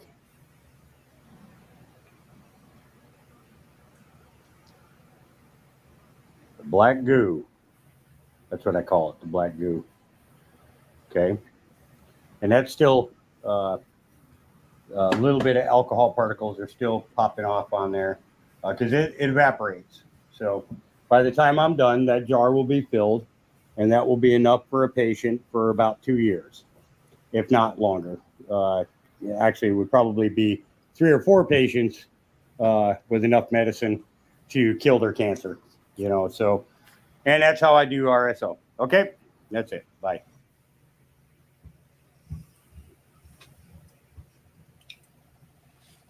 But that green oil machine, I there's a story behind that. I've been working in the medical marijuana community here in Oregon for over 20 years now, and this company is actually out of Portland. And what ended up happening was I emailed them an order for a machine. And I mailed out a check the same day. Well, they never cashed the check, but I got the machine, and I called them up and I'm like, I need a second machine. And I said, but you still haven't cashed my first check. They said, Huck, we know who you are. The machine's on us. And then they sent me a second one, because of the fact that I give it away. I don't, I don't produce that to sell it, people sell that in the dispensaries for $80 a gram. Okay. Now, if you need 90 grams in 90 days, okay. Let's see. Let me get the freaking calculator here. 90. Where in the hell is my calculator? Is there a calculator on this new phone? 90 times 90, $8,100 for 3 months of medication. That's ridiculous, but I understand that it's a hell of a lot cheaper than $300,000 or $500,000 or $1 million in cancer treatments. But the fact of the matter is that this is a plant that grows naturally that should be available to every person who has cancer. It doesn't matter your age. You can make an all CBD RSO for children. you know, to eliminate seizures, cancers, autism, macular degeneration, all kinds of stuff for kids. You know, well, that plant would put a lot of pharmaceuticals out of business. Yeah. Oh, absolutely. Absolutely. Well, you know, that was the whole idea. You know, Rockefeller knew exactly what he was doing. He was already at war with Ford because of the fact that Ford had developed the hemp biofuel, you know, and was building cars out of hemp, you know, and, you know, it was, and Rockefeller was really getting the medical industry going. So he had all that backup. He had all that medical money backup, and they just squashed Ford out of the picture, squashed him out. You know, I was just watching a documentary on the overseas highway and railroad in the Keys of Florida, and there was Rockefeller involved. Oh yeah, yep. Hey, Hawk. Yeah. Do you make anything that'll work for fibromyalgia? Yeah, that same RSO would work for fibromyalgia, no different than it does for cancer. Okay, the reason I was asking. And this is the thing is that RSO, in comparison to consuming pot, you know, just smoking it, okay, instead of just turning things off, you know, so that you eliminate your pain for a while and so on and so forth. The RSO gets into the body and goes after the actual illness itself, combats the illness, and defeats the illness. So I've had patients with fibromyalgia come to me, and, you know, after, you know, taking it a quarter gram or a half a gram a day, every day for a year, they've gone 3 or 4 or 5 years and had no flare-ups of fibromyalgia whatsoever. Well, I've had it for 38 years, and they can never find anything that'll even ease it up. Oh, yeah. Well, yeah, because they want you taking all these pain pills. They want you under control. They want you induced. I wonder if that stuff would work on the people dropping dead in their tracks. Probably. Actually, you know, people dropping dead in their tracks would be better off having direct injections of nicotine. Yeah, because nicotine kills off a lot of stuff. Yep. Kills off 90% of that C stuff. Not the cancer, the other C. You know, the C we've been fighting for the last 3 years. Yeah. Vicky takes albuterol, and they told her that form of it can't survive in it. That's why even when she gets the flu and stuff, it's very important because the albuterol kills it all. Hey, Hawk, was that bucket full? Was that all flour, all good stuff, or was there some? That was all flour that was chopped up. I put it into I run it through a extra large food processor and let it chop all right de-stemmed and no seeds or nothing. What would happen if you did get? I mean, does that affect the quality of the stuff? I guess is what I was getting. Not at all. But you don't want branches or stems and stuff like that in there because, you know, it's it'll poke holes in your cheesecloth and stuff. Yeah, when I drained that off, that shit was way sticky and. There's no amount of RSO that could fix the White House, Gina. I'm sorry. That stuff when it would come out of there wasn't a green trace, and it was all looked like a bunch of ground up pine straw. Was what it looked like when I separated it. Yep. You stripped the plant down is what you did. You know. That was what 90 days. Chuck, will you give my info to Hawk so I can talk to him about that? Put it in. Well, I'll put my number in private chat, and don't give my number to anybody. So, do you got to know Morse code to do that telegraph site? Do what? Do you got to know Morse code to do that telegraph site, or what? No, it's basically the main stipulation is a phone number. And is it what format would you compare it to, like to Getter or Facebook or something like the MeWe or something? it's different than all of it because it's got all your tabs off to the side for everybody you know, or you join up and their info pops up in their thread. It's kind of a, if I had to compare it to anything, it's kind of like Facebook, because anybody, if you allow them, they can add whatever to your stream or your page or whatever you want to call it. Is there videos and stuff on there too? Everything. Like Jen, and she does lives on there, and they'll have movie night and sit there and everybody watches movies.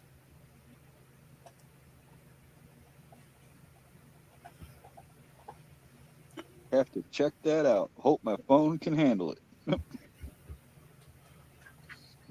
Carl, grab that number. Thanks, Hawk. What's the best time to call you?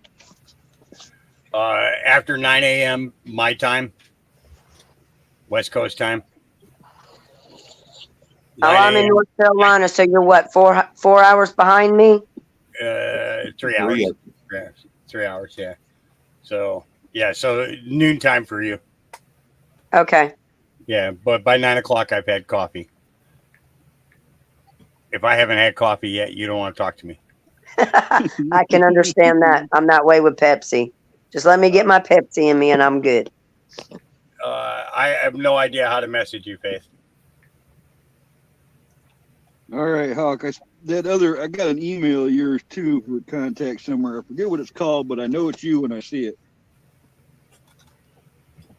Hey, Faith, you can always pop up on panel and give Hawk your email. You don't even have to come up if you don't. I mean, you can go in private chat and drop it for Hawk. You go, it's called backstage, and then you can see what's in the private chat, and you don't even have to go up on the panel. Unless you have me on Facebook or something like that, then just message me there. Just send me a message, because it's I haven't been doing the social media thing lately. It's I kind of I really had to step back from everything. It was really overwhelming me. Hawk, I got a Facebook and I only use it for Messenger. I might not even look at the feed for a month or two. Yeah. I dropped my number in there. I don't know if you have it or not. And Yorga, I don't know if you do either. Yorga's too quiet. Why is Yorga so quiet? I'm a good listener. I'm listening. Everybody's talking, so I don't really, I'm hanging. Yorga, I dropped my number in private. If you don't have it, I think I gave it to you. I don't know. Who's talking? Kama? Chuck. Yeah. Oh, okay. I'm not sure if Hawk has it or not either. Yeah, it's there. It's there. I just don't have anything to write with right this second. So. And remember, don't sub to Yorga. There's Thumbs mine. down. Thumbs down me. Unsubscribe me. I love it. There's my number, Hawk, in case that way you'll know it's my number when I call you. Okay.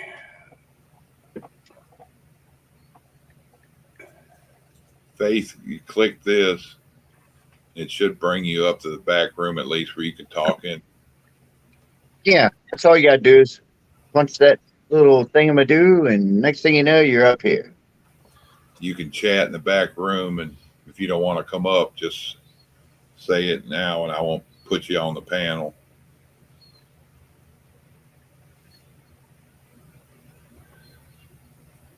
And nobody can see back room anyway. If they weren't up here when it was put, it doesn't show up. So she might want to come on panel. That's fine if she does. That's why I put it out there. I don't hide my link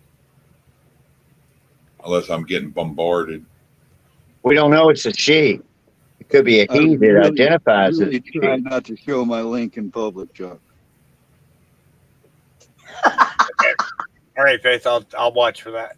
Yeah, I won't do it while I'm on the stream, because when I open up Facebook, everything else shuts down. So. You want up, Jen? Did you want up, Jen, or you want just talking it back? Somebody else, for God's sakes, come up here. For the mother of God himself.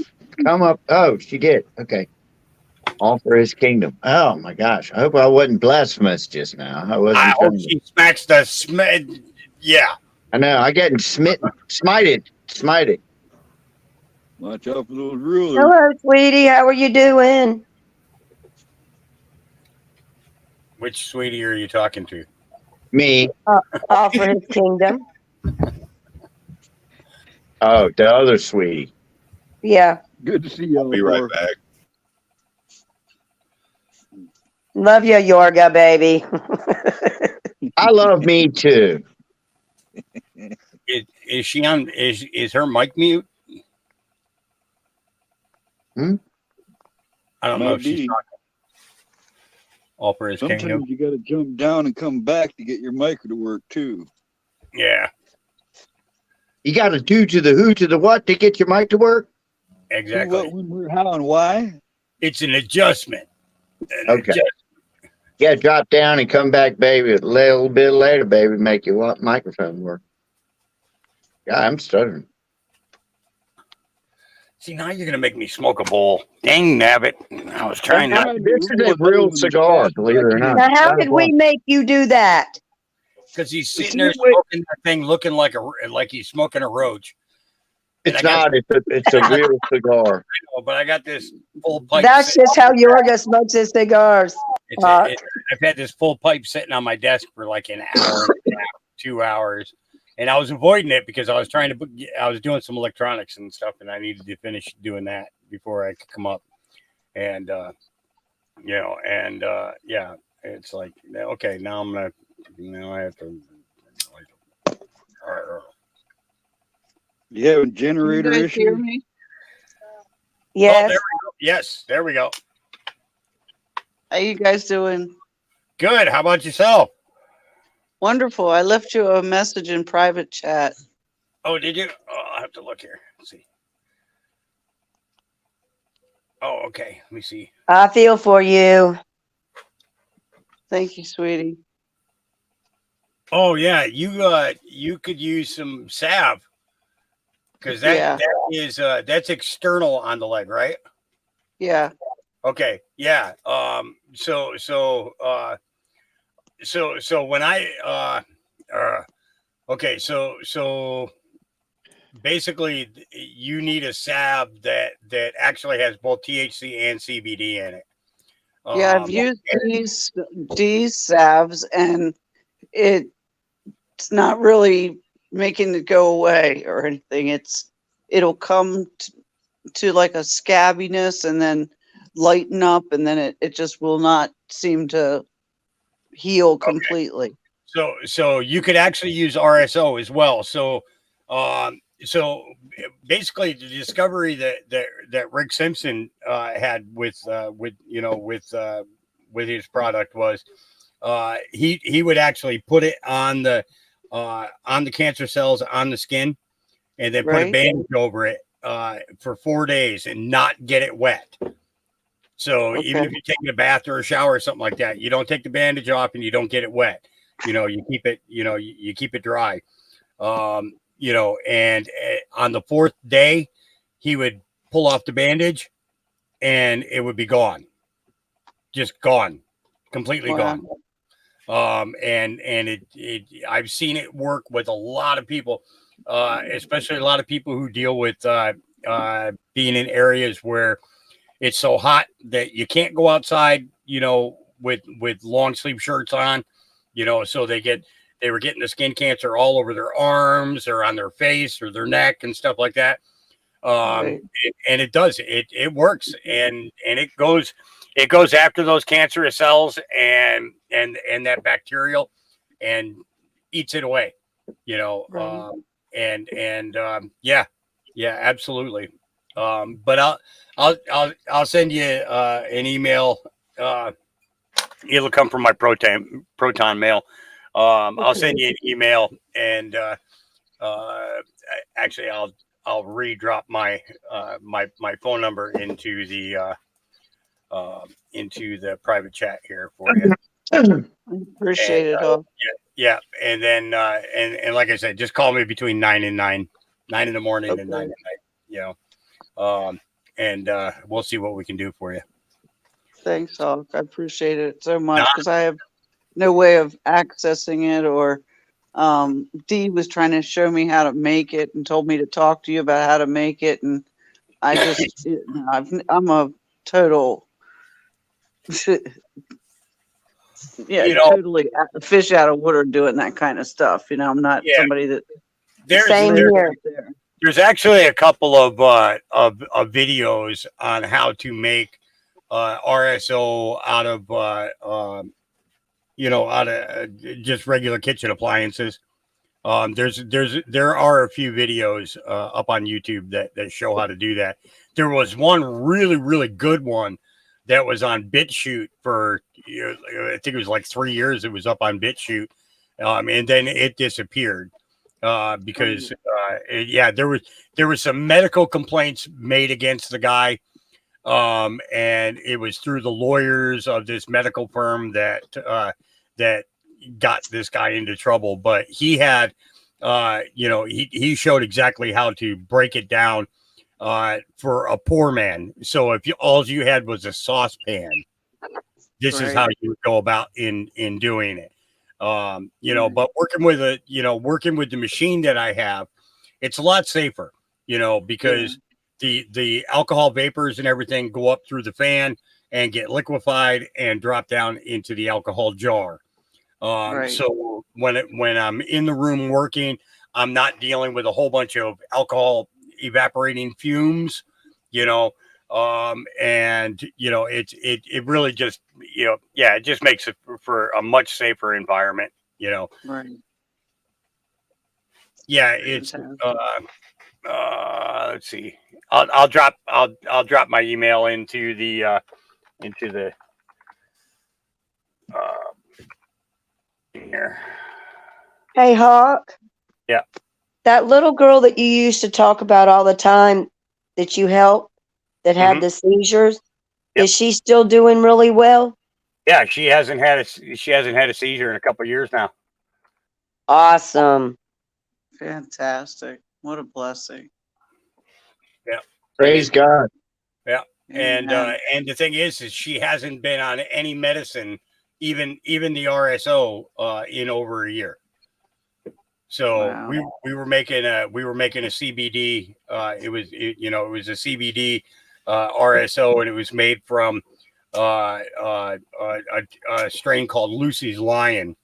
Now, That was the same little girl that was scared to death to get out of the car, and then once she got in with the puppies and everything, she warmed right up to you and didn't want to leave. Correct? No. That was the autism girl. Okay. That's the autism girl. Yeah, she's doing great. Her mom just sent me some new pictures and stuff. That girl would never let anybody get a picture of her in front. But now that she's got Buddy with her, and she kept the name too. That was so cool that she kept the name. But that dog goes to school with her every day. When she gets upset in class, she just hugs the dog, and once she's all calm, then she does what she has to do and everything. And yeah. That's amazing. That's so sweet. Don't be stupid and believe anything I say. I blurt out random things. I love that. I hadn't been able to talk to you to ask how those two kids were doing. Yep. Yeah. We've dealt with many kids, in the 20 years that I've been doing this, but there are just particular cases that really stand out to me, because of knowing the extent, of damage that, that these kids have suffered through. And it's way too important, to give them a leg to stand on, and it's the value of the life. I think about the life that they're going to have because of the fact that this medicine, and it's not because of me, sure, I grew it, sure, I made it, but it's the medicine that did the work.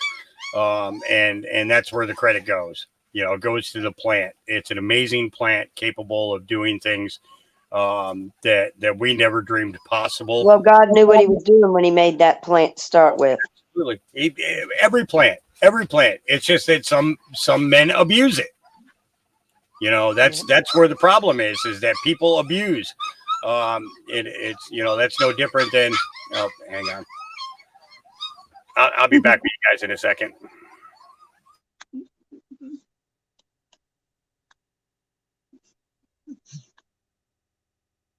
Crickets. It was so cute. It's like a baby's needing their mama.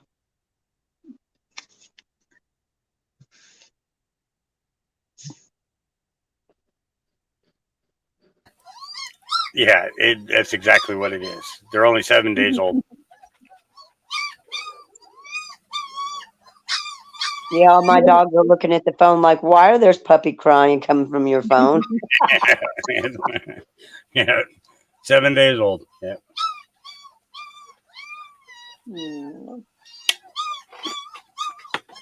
Oh man. Oh. Needless to say, I don't get much sleep. That's why I tell everybody don't call me till 9 o'clock. Because it's when I finally get them all quiet enough to go to sleep. I'll get an hour here, an hour there, an hour here, an hour there. So I go, yeah. Oh Lord. I love it, but it drives me nuts. Yeah. Yep. So. Another thing I noticed about weed too over the years, Hawk, is it's not for everybody. No. I've seen people that smoked, you know, just regular old weed and get totally out of control on the stuff, you know, and another person it won't even affect them. Yeah. Yeah, there's well, see, that's what that's what I like about the Lucy's Lime. Lucy's Lime is 39% CBD and 0.02% THC. And then when you run it with the alcohol, and run it through the green oil machine, it's coming out at about 92 to 94% CBD and less than 1% in THC. So basically, you could give that to a newborn baby straight out of the womb and stop any future seizures from ever happening. You know, that is giving a child the opportunity of a real life. You know, these kids deserve it. They deserve the opportunity to be able to live, and to live in suffering is not acceptable. It's just not. I can't even believe they demonize something that came from nature. Lay down. It interferes with big pharma camo. That's why. Yeah, it should have never been happening in the first place. No, Lucy's lion as in roar. Not that that's what a lion sounds like. Lucy's Lion. And that was developed by a group called the Oregon Breeders Guild about 25 years ago. Even before they came out with Charlotte's Web, the problem was at that time getting that plant from Oregon to California or to Colorado, where the brothers were. They weren't able to, to get it transported. They didn't even want to risk seeds of that being trafficked between here and there. And that's why it took the brothers so long in order to create the Charlotte's Web that little girl Charlotte was the one that one was designed for. So. Wow. But I know a lot of adults, they that don't like the THC at all. They don't like the high at all, and the CBD is a great alternative, but I always tell people, when it comes to a cancer, you need both sides of the medicine. You need both the THC and the CBD in order to kill off those cancer cells and to get rid of it permanently. You know, it's either that or it's going to be a reoccurring thing. And all you're doing is just basic preventive maintenance until it flares again. So why not just go after it the first time and kill it and not give it the opportunity to come back? You know, even to this day, I still recommend to the patients that even though the regimen is 90 grams in 90 days, that they should still continue to do a 1/4 gram or a 1/2 gram a day every day for another 3 months, 4 months afterwards, because you want to make sure all the cancer cells that are in your body are killed off. You want them all gone. You don't want to just take away the bulk, of where the cancer is located at. You want to wipe it out of the entire system. And the only way that you can do that is to, have the combination of the two. Hi, Baron. Yes, I'm sorry. I'm not paying attention to you. I am so sorry that I'm not petting you 12 hours a day anymore because you're getting older and bigger and you're actually kind of smelly right now. You need a bath. Yeah, you need a bath. Yeah. What are you looking at me when I say bath like that for? Yeah, you need a bath. Go lay down. Hawk, what do you think about preventatively, even because I've heard that we all carry some form of those cells around with us. It's whether they raise their ugly head or not. So what about a preventative dose for even if someone hasn't been diagnosed with it? Well, yeah, you could basically do a 1/4 gram a day every day.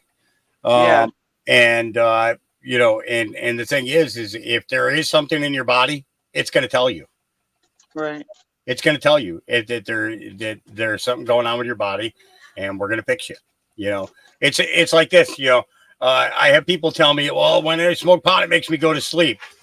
Yeah, because it needs you out of the way. Okay. If you smoke a good joint and it knocks you out, it's because you needed it. You needed to be knocked out. Cannabis does its best work while you are sleeping because the stress is gone. The worry, the constant body movement and everything else. It's the idea that you just have to you just have to pay attention to what the medicine's telling you to do and just do it. That is not the effect it has on me, Hawk. What, pot? If I smoke weed, I'm up to doing something now.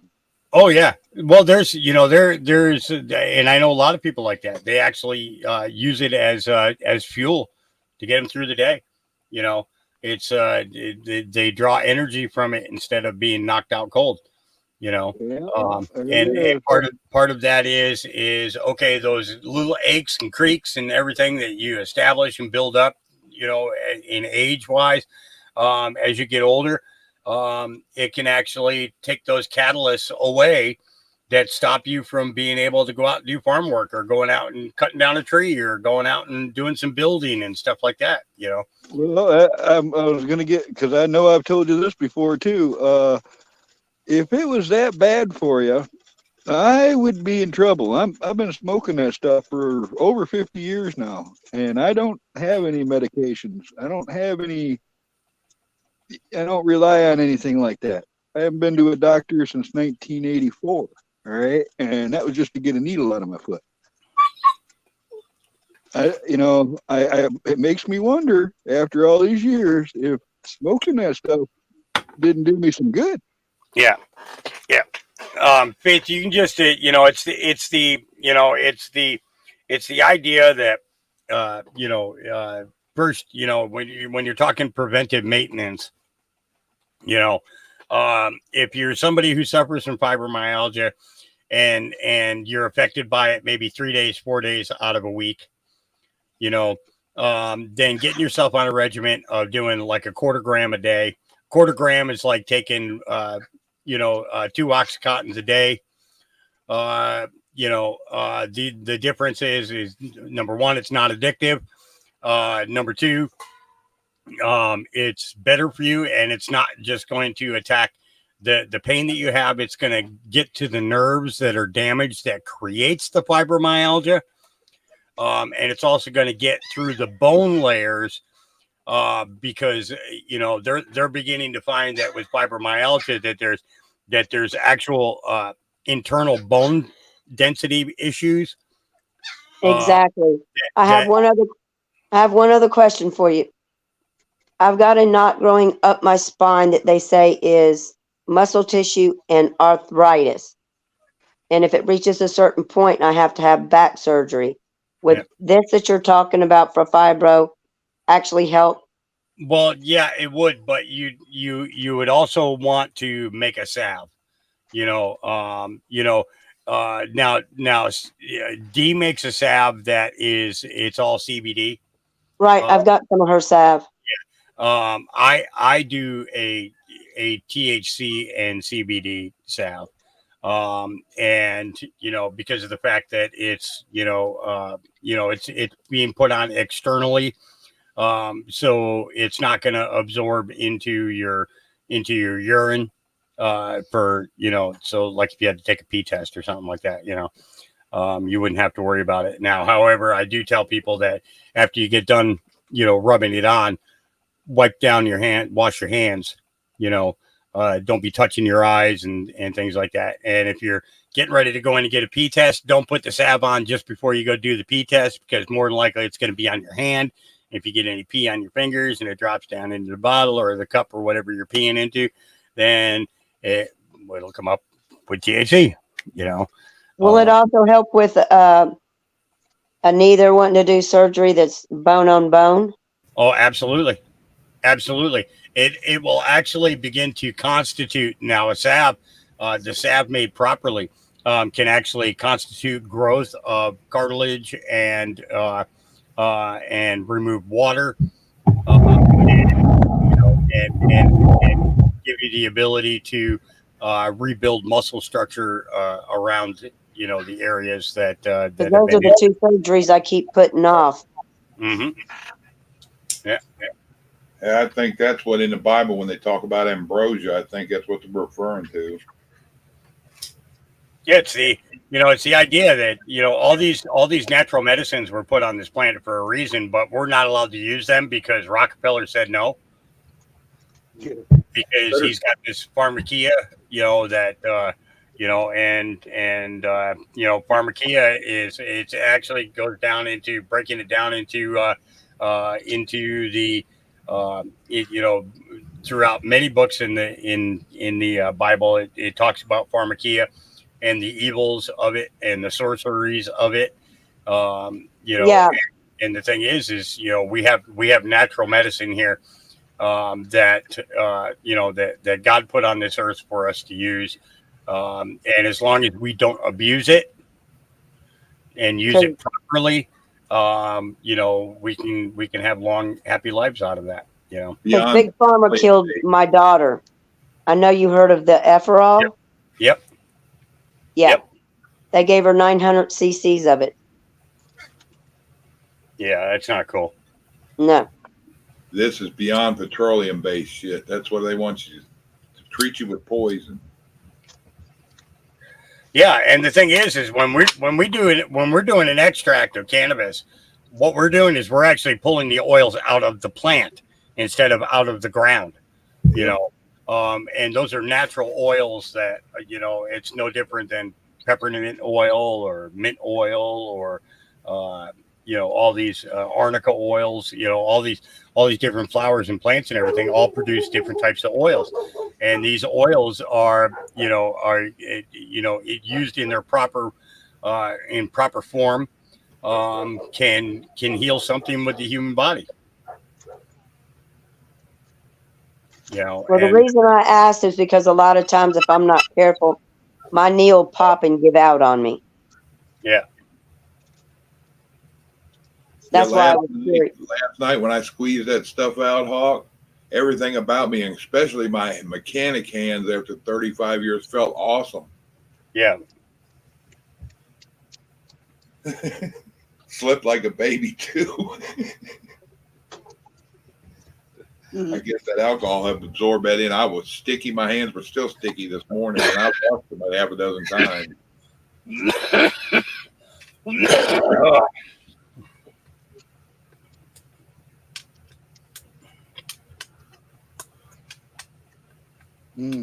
Sorry about that, Elaine.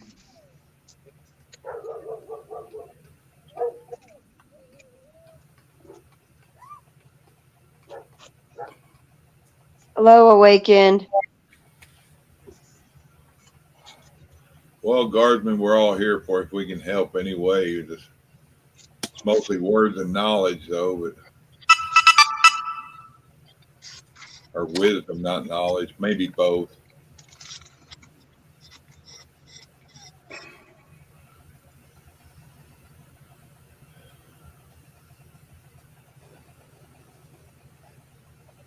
Haven't seen you in a minute, Blaine. Hope you're doing all right.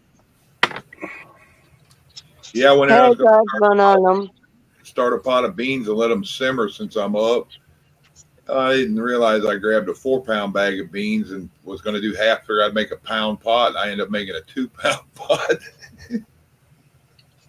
Hey, Bonnie, I put it off for 4 years, honey. So, no, I don't want the surgeries. I was sitting here making myself a cheeseburger. A what? Cheeseburger. Yeah, I got a couple pounds of hamburger in there from the other day when I made something I was thinking about this morning, making SOS and some biscuits. I might do that in the morning. I'm on this kick where I make my cheeseburgers and put them on a bagel. Bagels make good. They're almost like a pretzel bun. So, Hello, Be Happy. It's good to see you. hey, B. Hey, be happy.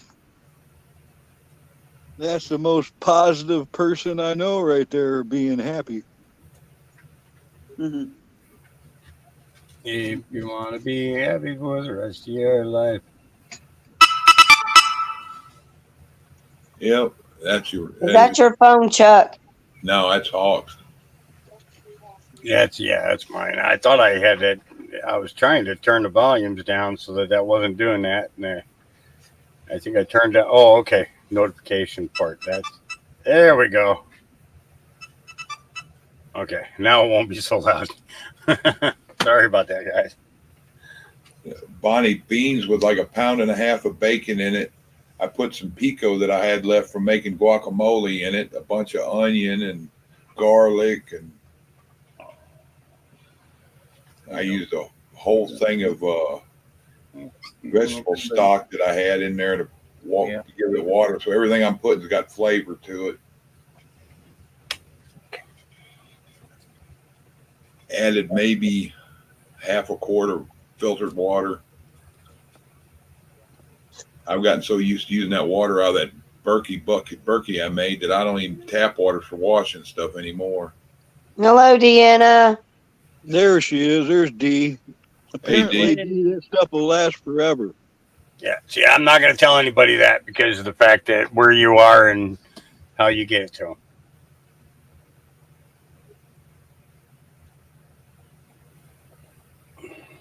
You know what I mean? Link's out there, D, unless you want me to drop it. Link's out for anybody. Usually I can hold 10 people. Come on up, D. Yeah, That's a lot of people to hold. If I'm not mistaken, she bought a machine that's kind of like mine. Yep. But I think she was trying to get it from the same company that I got mine from, and she was having a hard time getting one. So I went on and I found a couple that were similar to it that do the same thing, and I believe she got one of those now.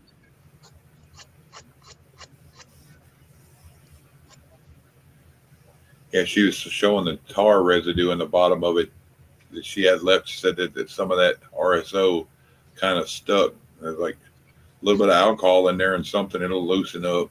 Yep. You put some alcohol in there, slosh it around. Just so when I clean that machine, I clean it with moonshine. I don't use any soap products or anything like that. I clean it with moonshine. I don't want any chemical mixture or any chemical buildup or anything like that in it. So I do, I just, I'll basically dip the rag into the alcohol, get it soaking wet, and then just wipe down the inside and the outside of it until it's sparkling clean again. And it should be sterile too. Dawn's got 142 chemicals in it. What's that? Dawn soap's got like 142 chemicals. Oh yeah, yeah. Awakened, where are you at? You said you wish you were closer to us. Where are you located? Pretty sure she's in Canada.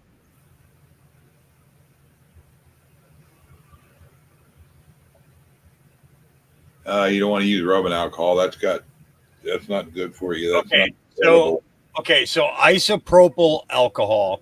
Okay. There are people who make RSO using isopropyl. What I find about the isopropyl is that it only pulls out a certain amount of the oils out of the plant, no matter how long you soak it for. And I also find that people who end up using the RSO made with the isopropyl, they end up having heartburn issues. When they're using it on a regular, a daily basis, taking the medicine on a daily basis. And that's the main reason that I'll use Everclear. I'll either use Everclear or what's the other one? Graves Grain alcohol. Both of them are 190 proof. And get this, every time I run that through that green oil machine, you can add 2% alcohol to that number. So the first time that I use it, it takes it from 190 proof to 192. The second time I use it, it'll take it from 192 to 194. I've gone to the point where it's over 200% alcohol, and there's nothing to test. There's no way to test how far beyond that it goes. At least not in a home test, anyways. Removes any moisture, just straight alcohol. Yeah.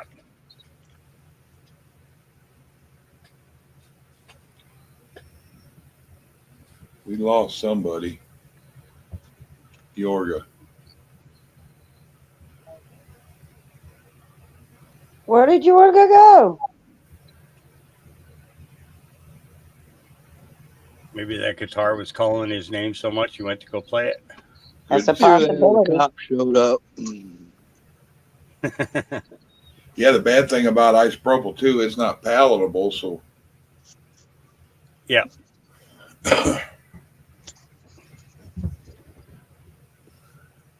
Once you use it, I think it takes out 100% natural out of it.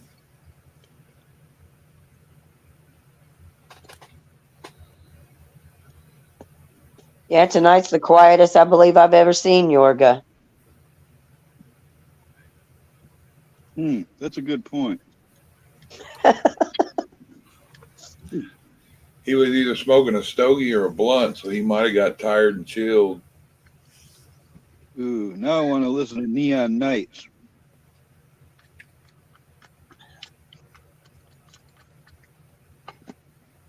Sing it to us, Carl. When the sun goes down on my side of town, a lonesome feeling through my door, the whole world turns loose. Run down bar across the railroad tracks, got a table for two way in the back where I sit alone, think of losing you. Yeah, Neon Moon. I haven't heard that song in a long time. Nice. Sometimes you remind me a little bit of like Jim Croce or something. Mm-hmm. Or no, the one who sung Edmund Fitzgerald. What's his name? Gordon Lightfoot. Yes, Gordon Lightfoot. The legend lives on from the Chippewa down to the big lake they call Gitchagumi. Yeah, he was. They were all great writers. Gordon Lightfoot, he did some incredible stuff. Jim Croce, Harry Chapin, B.J. Thomas. They were all great storytellers. Way All to of- make me feel old, man. All of them got hooked into the drug scene. Half of them died because of alcohol. Right. Yeah. Guess that's the way half the guys I grew up with died from that too. What's that? I said, I guess that's the way half the guys I grew up with died from that too. Yeah.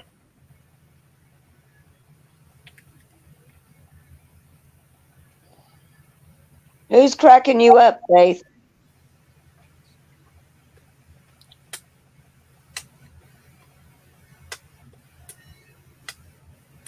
Cats in the Cradle. Harry Chapman. I haven't even thought of that song in a long time. Awakened, I am just waiting for the calls to say it's ready to go. See you there. And that's it. That's all I'm waiting on. Other than that, I'm ready to go. Awakened Trillium, they used to play that at Thanksgiving on the radio stations every year. Oh, Alice's Restaurant? Yeah. Yeah. Yeah, I remember that.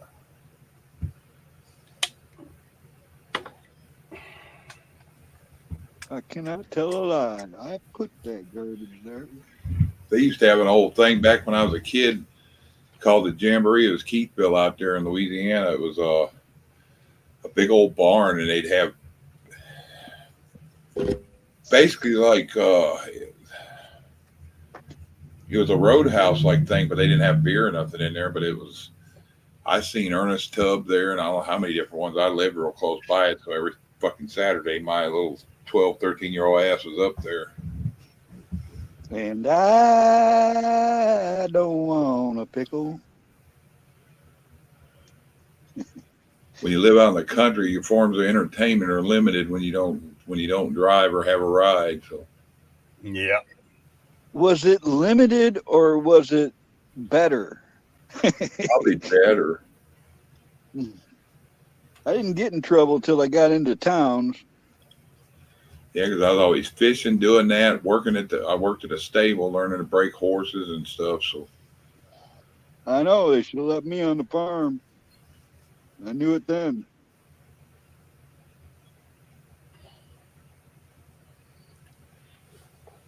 And then when I got to working on the race horses they bring out there from Louisiana Downs, I started finding out that a little bit of money they gave me, you get tips from the big people. Yeah, I was working as a bodyguard for a guy in Connecticut quite a few years ago, and he had a racehorse up in Rockingham, New Hampshire, called Mixed Emotions. He was a 2-year-old. I remember that horse's first race. We put my entire months-long paycheck into, or put it on him to win, and that friggin', yeah, I picked all 3 horses for that, the win, the place, the show, and yeah, I made a killing off of that. I ended up taking a month off because I could afford to.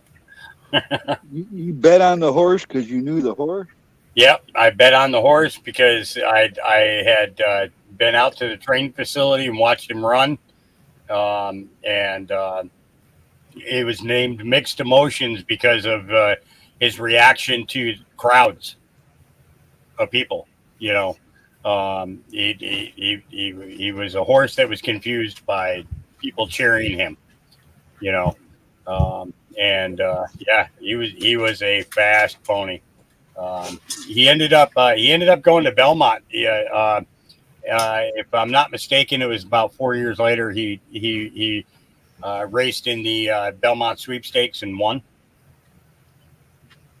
or at least placed. He was either first or second place. But yeah, I worked for him for about a year, and then the guy moved overseas, and he ended up not taking his security detail with him. Yeah, when we were working them horses, Hawk, the one, especially the one that was doing the barrel racing stuff, and they were working them for them barrel racers. Mm-hmm. They'd want everybody around there and neighbors and stuff. So they'd invite people over, so everybody'd make a whole bunch of racket while the horse was out there. I guess to keep from being shy, like you're talking about, act different when they're around a crowd. Yep. Oh yeah. When they brought him to the winner's circle to have the photograph done and everything else,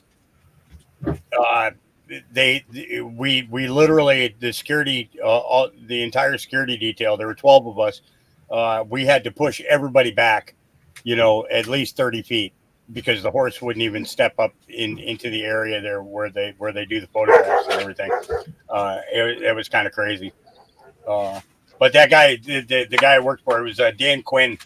The guy was a genius at finding things that made money. Every horse that he ever invested in was a winner. And his thing was, he was 100% against juicing horses and things like that. Even during training, to teach a horse, the different breathing techniques and things like that, that made them better runners. The horses just loved him. They just loved him. He did nothing with the animals, other than pay for them to have the best of the best, and that was it. But obviously it was nice to work for somebody who had that kind of money that they just didn't give a damn what they were spending their money on, Yeah, actually, I worked a summer for a guy that was real wealthy. He had a place in Oxford, Michigan called Gold's Farm.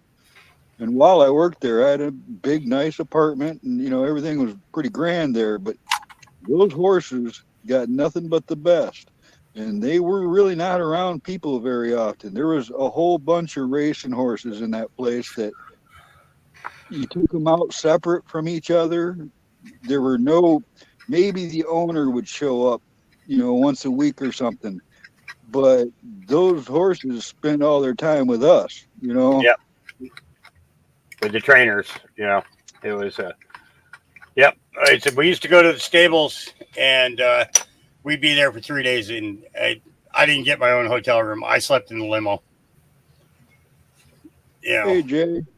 But, but I didn't sleep in the front seat. I'll tell you that right now. It was like, once he was out of the limo and he said he wasn't coming back to it for 12 hours, it was turned into a campground for us, Yep. Gypsy mode. Yep. Yeah, a couple of shows we went to had a choice of being in one of the rooms that had 4 guys to a room, or nobody wanted to sleep in the bunk trailer with the horse trailer. I'd choose the bunk because it had a generator, it had air conditioning.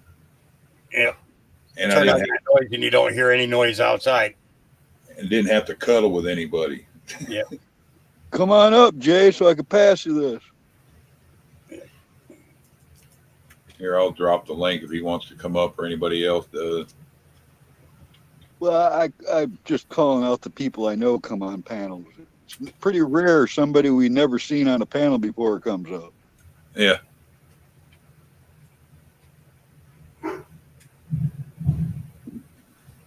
So I think that over these this next period of time, we're actually going to beginning to see the hand of our God really working, really working. Did you see the recent space shot, Huck? Hello, Agent J. Get your butt up here. I if he did one today, I haven't seen it. But if it was a couple of days ago, I've seen a few.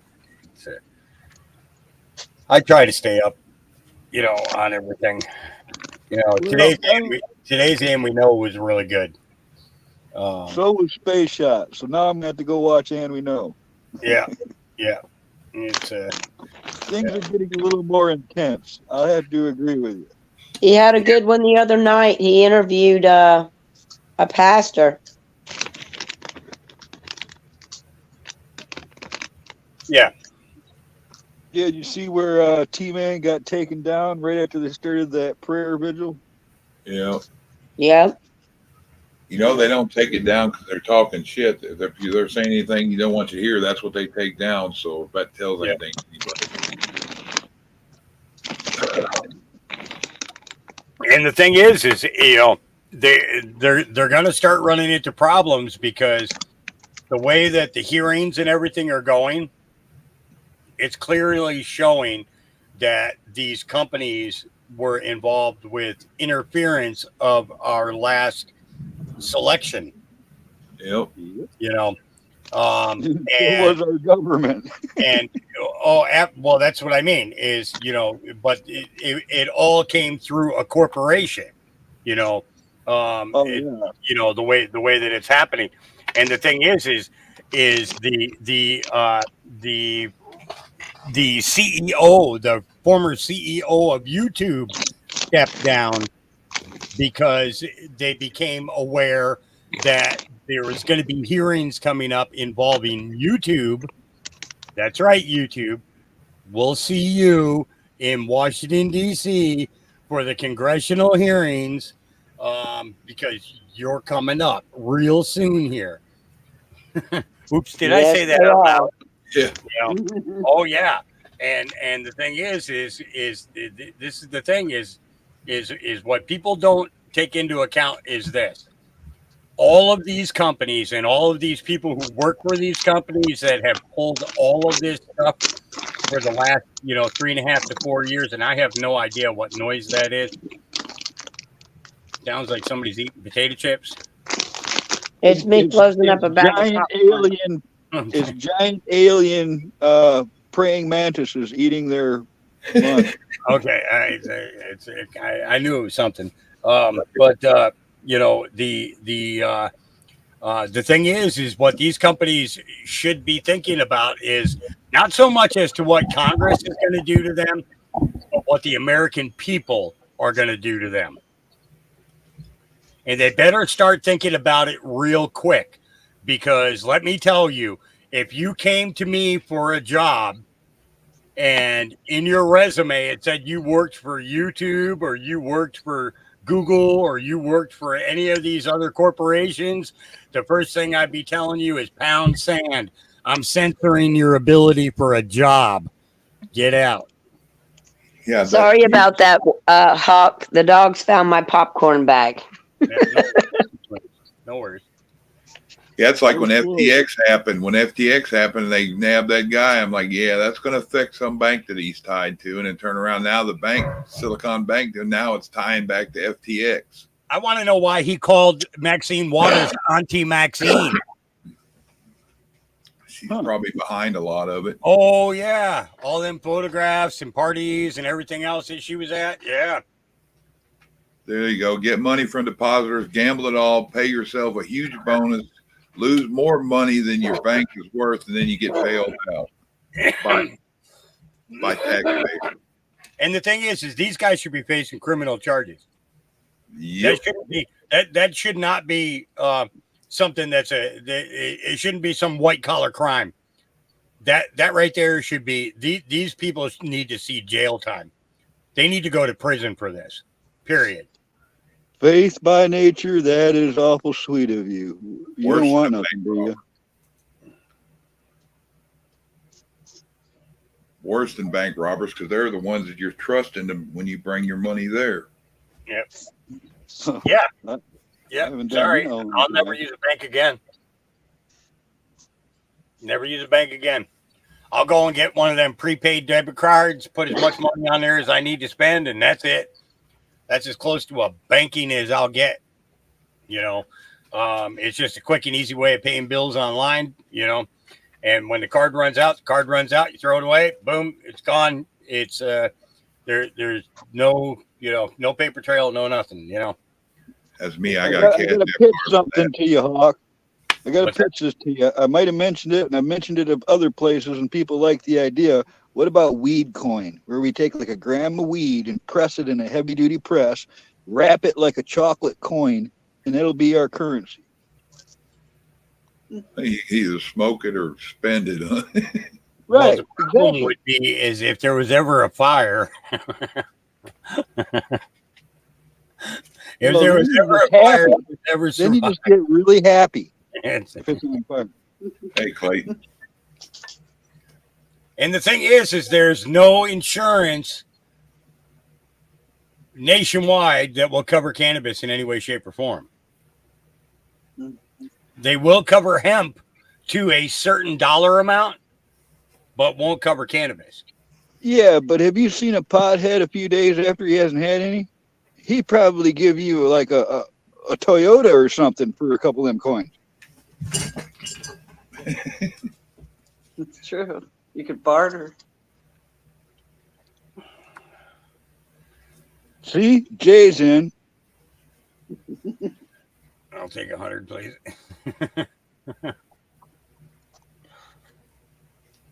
I mean, you can put anybody's picture on it you want. All we need is a heavy duty press so we can really squeeze that down to a solid, you know, disc.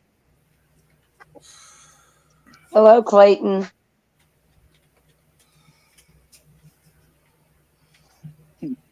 B's in.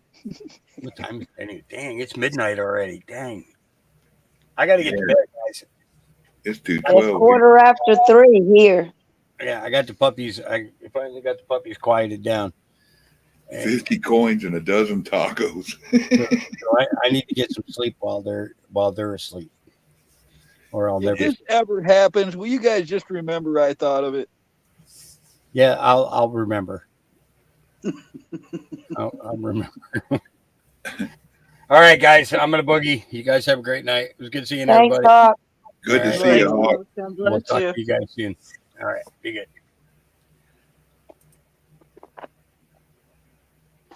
Yeah, we've been rolling 3 hours, huh? Holy crap, are you serious? Yeah. I was not keeping track. I wouldn't either. Time flies when you're having fun. Hey, 2 Clayton. a.m. in Nolans.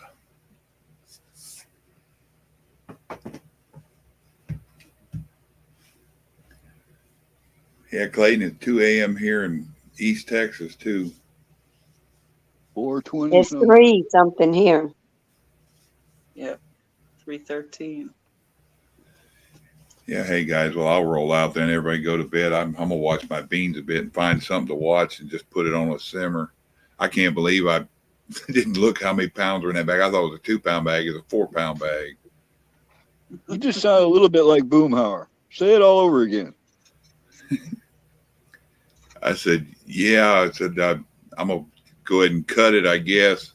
It's been 3 hours, and I'm going to put something on to watch and keep an eye on them beans, turn them down. I said, I still can't believe that I thought it was a 2-pound bag, so I poured out half the bag and thinking it was a 2-pound bag, and I ended up putting 2 pounds of beans in a pot.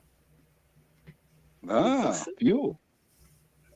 I'm going to feed Well, the thanks for next. having me up, Chuck. Love y'all. Thanks I for guess we'll coming. see you tomorrow. Thanks, Chuck. All right, you're welcome. Much love, y'all. I'll All right, call it everybody. tonight. Take care, I'll see Camo. y'all Take care, somewhere soon. Lisa. Bye, y'all. Have a You good too. night. All is kingdom. Take care, guys. Good night. Night. Good night.